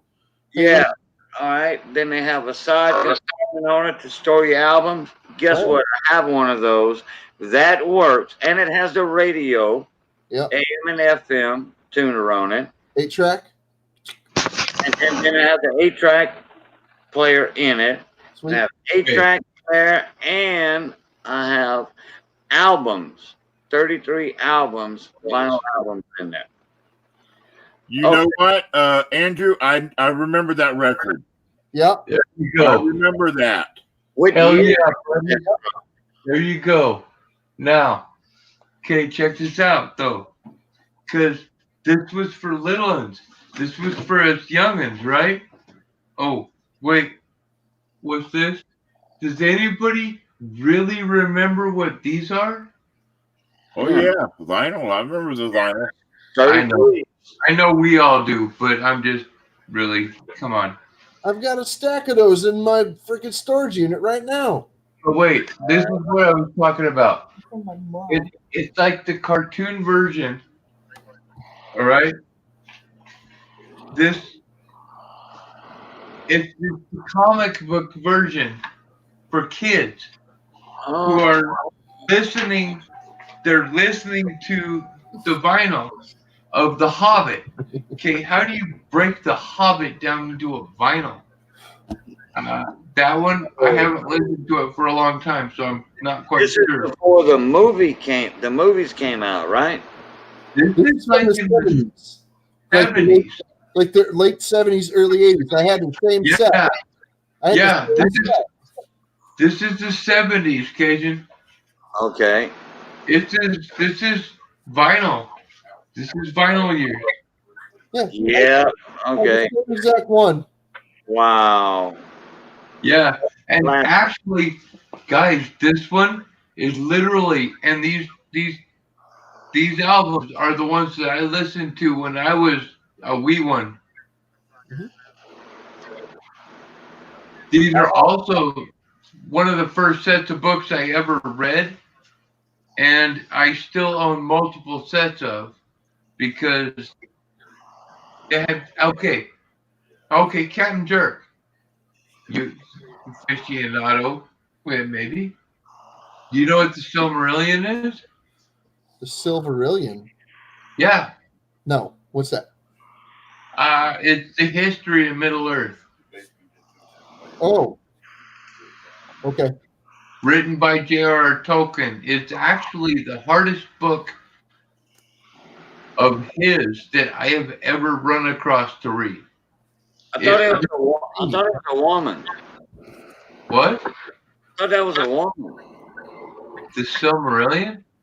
No, J.W. The Hobbit, The Lord of the Rings. Wasn't it a woman that wrote that? You're thinking of Harry Potter. No, you're thinking Harry Potter. Oh, okay. What was her name? J.K. Rowling. J.K. Rowling's, right? J.K. Rowling. Rollins, yes, Rollins. He was talking about the same thing. No, The Hobbit was written by J.R.R. Tolkien. Oh, okay. Similar Ronald initials. Okay, I'm sorry. My bad. Not a problem. It's not a problem. Yeah, I'm not familiar with neither one of them. I've never seen any of the movies entirely. I've seen bits and pieces of one of the Lord of the Rings, and I think one of the movies. That's why I was asking you. What year is that? I've seen. Okay, wait. I've seen Oh, two different animated versions of the entire saga and all of the friggin' modern ones as well. Okay, Oh, I love the cartoon versions of there's them. two different cartoon versions. There's Oh, one there- that was yeah. made by Bakshi. There's one made by Bakshi, and then there's one made by Disney. Oh, Yep. God. Yeah. Oh, God, no, he's right. He's totally right. Just blew my mind there. Yep. There's two Yeah, versions. I was off track with those two initials and the last name almost sounding alike. That was one of my favorite sagas when I was a kid, man. This stuff was good. Real good. I am a big sci-fi fantasy reader. Hello, Mrs. Jerk. A lot of sci-fi too, buddy. I read a lot of sci-fi. Read a lot of things. You know Pierce Anthony? I've Oh, my read God. 16 No, of the don't even go Xanadu there. by Pierce Anthony. Wait. And I've read a lot of Pierce Anthony. Pierce Anthony was one I got started on. Here's Anthony. Okay, wait. Let's talk about, do you know Robot Adept? Do you know the Xanth series? Do you know, I know everything Pierce Anthony. That dude.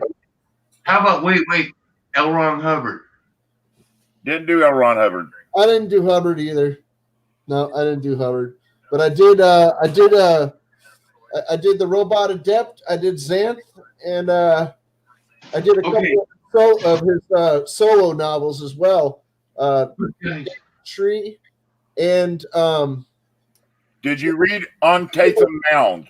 Rings of Ice and Triple Detent. Did you read Tatham Mound? Nope, not me. No.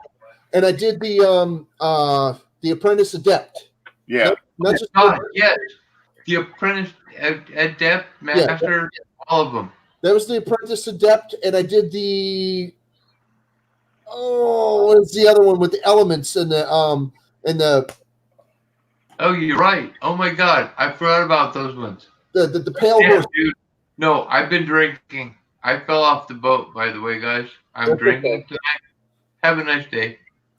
I can't think of it now. The first one in the series is On a Pale Horse. The Yeah, second you're talking one- about the Incarnations of Immortality.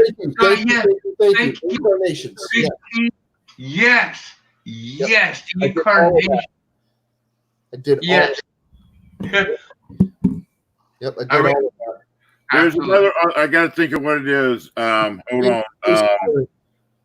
Being a Space Tyrant. That was another series. That That blew was a good one. away, dude. Hey, I'm going to shift gears on y'all. Hitchhiker's Guide, Douglas Adams. Oh yeah. So long, and thanks for all the fish. Oh, yeah. Okay. I'll switch another one to you. Ah, Stephen R. Donaldson, the Oh, Thomas God. Covenant series. The what? I'm sorry. The I Thomas- spoke over you. What? Stephen R. Donaldson, the Thomas Covenant series. I didn't Yes. get to that one. I didn't Yes. get to it. I didn't Okay. get to that one. No, but I read it once and I don't remember about it. But I own a couple of those books. It was about a guy that had leprosy. Yes. No, Every- the one tree. The one tree. Fucking A. Oh my God. Are you Thomas Covenant? Yes. I'm sorry. And Sorry, he's- Kate. I'm so sorry for my language. No biggie. And he's transferred over into this world that's full of magic and stuff like that. Yes. He meets elves, giants, and stuff Yeah. like that. And they call him the White Gold Wielder because his wedding band He's the white is gold gold ring. and it His contains wedding magic. ring. It was his wedding ring. Yes. Oh my God. Oh my God. That I would was have loved that. Oh, have dude. Put it this way. I If you read all three, there's 3 series to it. Okay. yes. It's a I trilogy know. set. I own them all. And there's like 4 books for the first one, 4 with the second one, and 3 or 4 with the third series. Oh my God. When you first get done with the first 2 series, you feel sorry for this man because you think you know him so well. I mean, you feel sorry for the man. And it's a book. Well, no, he turns out to be kind of like, woo-hoo. Well, a man with nothing ain't got nothing to lose. Exactly. His wife divorced him. He didn't want nothing to do with him. His wife was crazy. Yep. And basically, he lived outside of town, and his bills were paid for him every month. He didn't have to go into town. And when he did, people just, cowered away from him. And always something traumatic that happened to him would transfer him over into this world. And he didn't believe anything that happened there because he said it's not real. Because, a leper always has to do self-checking like a diabetic does, to make sure that they're not losing parts, because they have no feeling. You know how some people with diabetes, they can't feel that, their touch is sort of off. They don't really feel stuff that much. Yeah, dude, you get a chance if you go to like a bookstore or something like that, an old used bookstore, and look for the series. Oh, it's an amazing. It is literally an amazing book. It's amazing. It's a set of books that when you sit down to start reading, you do not want to stop. That's exactly it. And the first one is The One Tree. That's the name of the first book. Okay, David Carlisle put up in chat the Foundation trilogy by Isaac Asimov. Oh God! Isaac Asimov did Robot. I didn't mean to yell, but yes, Robot. That was and Isaac Asimov was an author that was way ahead of time. You know what I'm talking about, guys? Yeah. Like Jules Verne. How about like Rob Heinlein?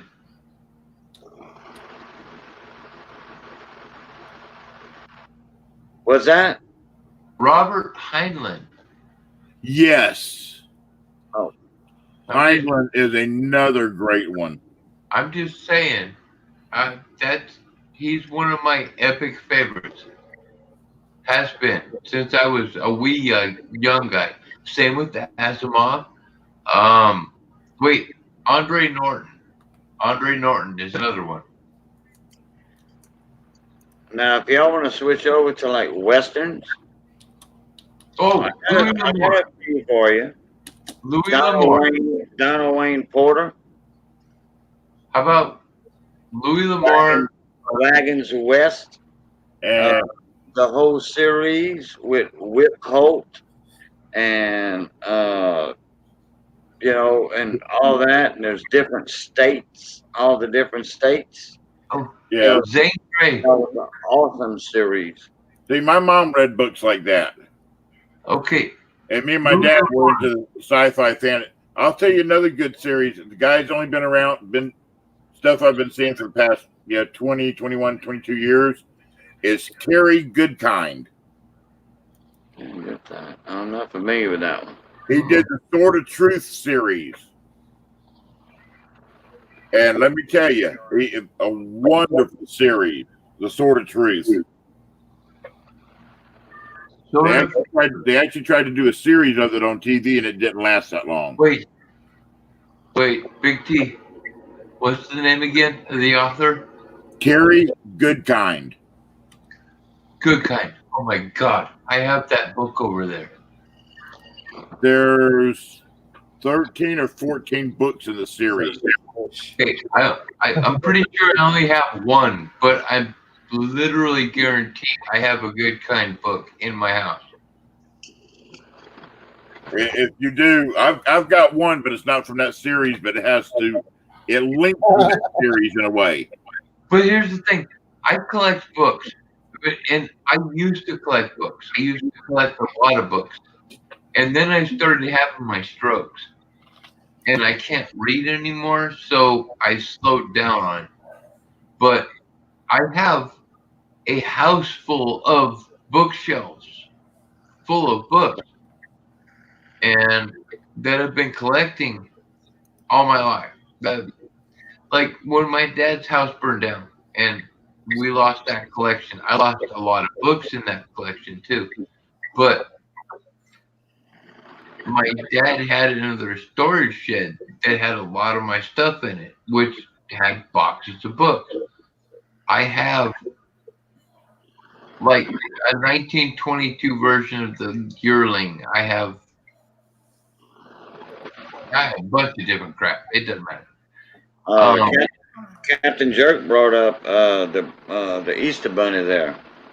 Oh no, never mind. That's Cadbury, not Bradbury. Cadbury eggs, not Bradbury. The Morrison Chronicles. Yes. Oh man, I've had so many different copies of the Martian Chronicles, dude. I read that when I was 12 years old, and it blew me away, dude. It blew me away. It was too heavy. It blew me away. Man. Oh, I can't think of the name. And then H.G. Wells, naturally, H.G. Wells. You know, I mean, you can't forget about H.G. Wells. Or Jules Verne. And that's by Dave's Not Here, man.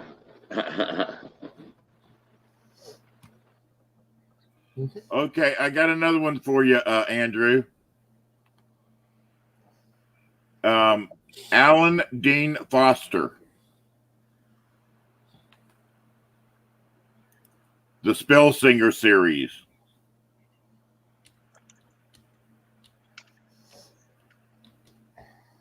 I think Andrew froze. Possibly. That's another one you would like, Captain Jerk, the Spellsinger series. I don't know that one. I've heard of it. The author's name is Alan Dean Foster. You ever read any Clive Barker? Clive Barker,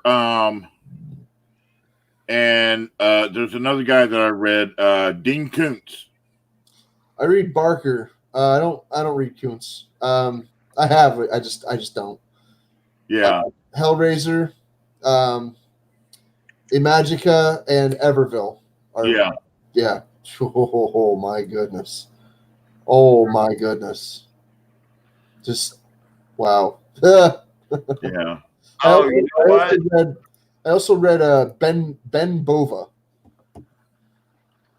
Yep, I read him too. What's up, Cajun? I'm sorry. You know what? I was wrong. What?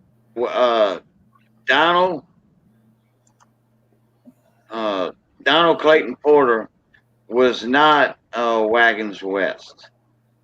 Donald Clayton Porter was Reno, the White Indian series, which that was a bunch of novels. I was mistaken on that.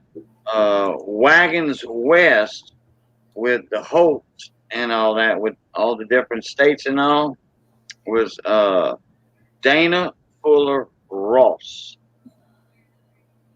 Okay. And it's fiction, but it's taken from all the true facts throughout life. And Andrew got knocked out for some reason. He lost internet or something, so he's back in right there. I always lose the internet. Well, you're not the only one. Roadrunner did it like 3-4 times tonight in the auction. So, well, how cold is it over there? Isaac Asimov, amazing author. Yeah, buddy. Doesn't matter what. oh yeah, he had Robot.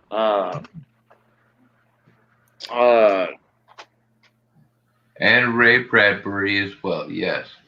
They're both in the same year. I never even knew that. What, Isaac Asimov? Oh yeah, he was. Asimov and Bradbury were born the same exact year. I can't wait. Really? I did not know that?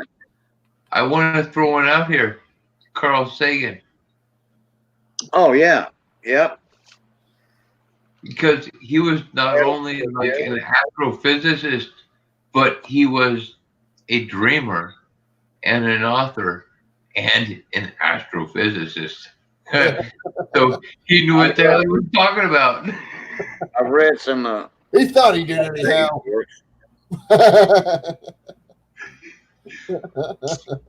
All right, y'all. I'd love to sit up here with y'all, but it's almost 4 o'clock in the morning here. Yeah, you're right about that. You're right about that. Oh, hey, baby, it's 1:44.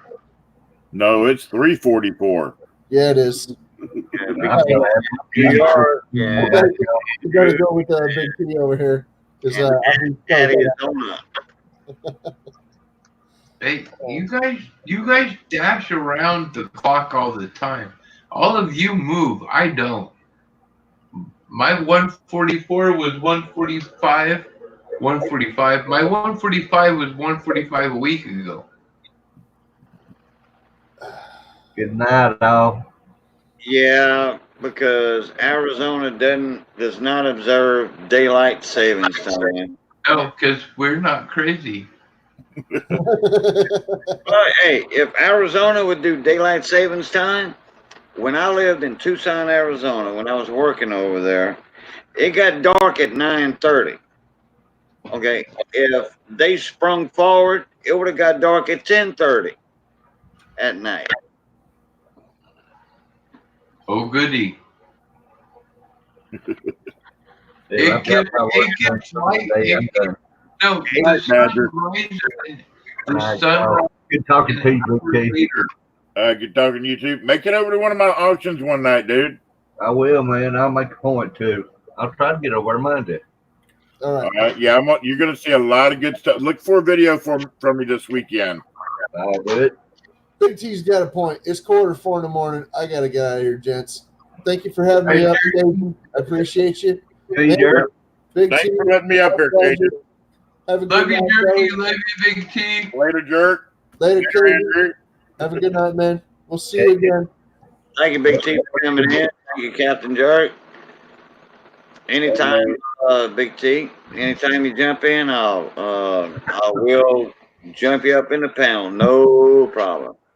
We agreed up right here every night. Y'all have been listening to Big T on the Cajun Coin Hunter Hour, and we will see y'all all later. May all your happy hobo dreams come true. Bye bye. I would just need some more rock and roll. Cajun, love you, buddy. See you. Oh, you going too, Mike? I just finished all my packaging and You just a what? just finished all my packaging. Everything's ready to mail. So I'm gonna crash myself. All right, not a problem. Yeah, it won't be long for me neither. Andrew, be good, boy, and be safe. It won't be long. Later, y'all. All right. Yeah, I got to catch up on a couple things myself there. I don't know how much longer I'll be in here. Felt good to get all mine done. I don't have to worry about it tomorrow. See ya. Okay, Plutai. Well, it's just me and you and Root. Oh, yeah, man. What's up? Well, I'm fixing to jump out myself. Well, Start running my bath water here in a minute. Get cleaned up, and then I got to catch up on a few things. I got to break my coin scope out to check something. It's a special coin for somebody. cool. Well, my next project is Wiki maker. I'm going to be putting stickers up soon over here. You're gonna get you a presentation board, or you just gonna double side tape them to the chalkboard, to the wall? I mean, I'm torn on that, buddy. I really am. I don't know. You can move the presentation board around, but you can't move the wall around. No, you can't. You can move that's all. camera around though. But the cool part is that's all chalkboard. Yeah, I can erase. It's a wall. Yeah, that some bitch costs like $500, man. Yeah, I know. It's a wall that you painted with chalkboard paint. Yes, sir. Yes, sir. And you know what? My baby boys, they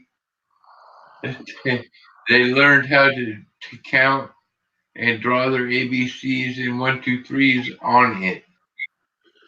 Hello. That's what counts. Now my youngest is 14, and I actually shipped him off with my sister because of all the financial issues that you're aware of. You know what I mean? Anyway, and he gets to grow up. Honestly, even if I didn't have the financial issues, if I had the opportunity, I think I would encourage him to grow up and live a couple years at least where I grew up in Pinedale, Wyoming, which is rural Wyoming. Yeah. Well, hello there, Lalit Kumar or Lalit Kumar. How you doing? Welcome to the stream. Indeed, Kumar. But yeah, but that's what I'm saying. It was kind of funny because my boy, I had him in Pop Warner football here in Kingman, Arizona for years, right? Middle school football, blah blah blah. He hit football back in my hometown, and his first day of practice, he puked several times, and even called me to tell me that I puked. And you're right. It was a workout. Oh, I got a train coming through. Oh, you can hear that. Up on me. I don't have time to mute myself. It's all good, bud. Many people like trains. Yeah, many people love trains. So it's all good. He snuck up on me and passed that pass. Anyways, my point is, my youngest son gets to do the next year or two in school where I grew up, which is in a town of 2,000 people. Yeah. He's going to get small classes, a better education situation. Yes, sir. And I don't know. I'll just look up how many NFL players have come out of. I don't know how many recently, but when I graduated, 1995, that region of that area, several of our classmates went NFL. So, yeah, because they were that hard. My boy called me to tell me I puked. I puked everywhere. Bleh. Hilarious. Come on. Told me, you're right. That football is real football.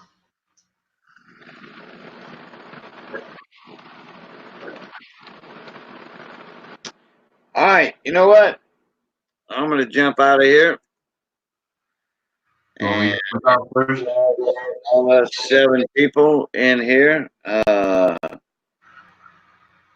want to thank y'all for coming in. Andrew, you want to sign off before I do my sign off? Indeed, sir. Take care, mon ami. Hasta luego. All right, everybody. Thank y'all for coming in. And as always, love, peace, and crackling grease. And we're going to catch y'all blue top.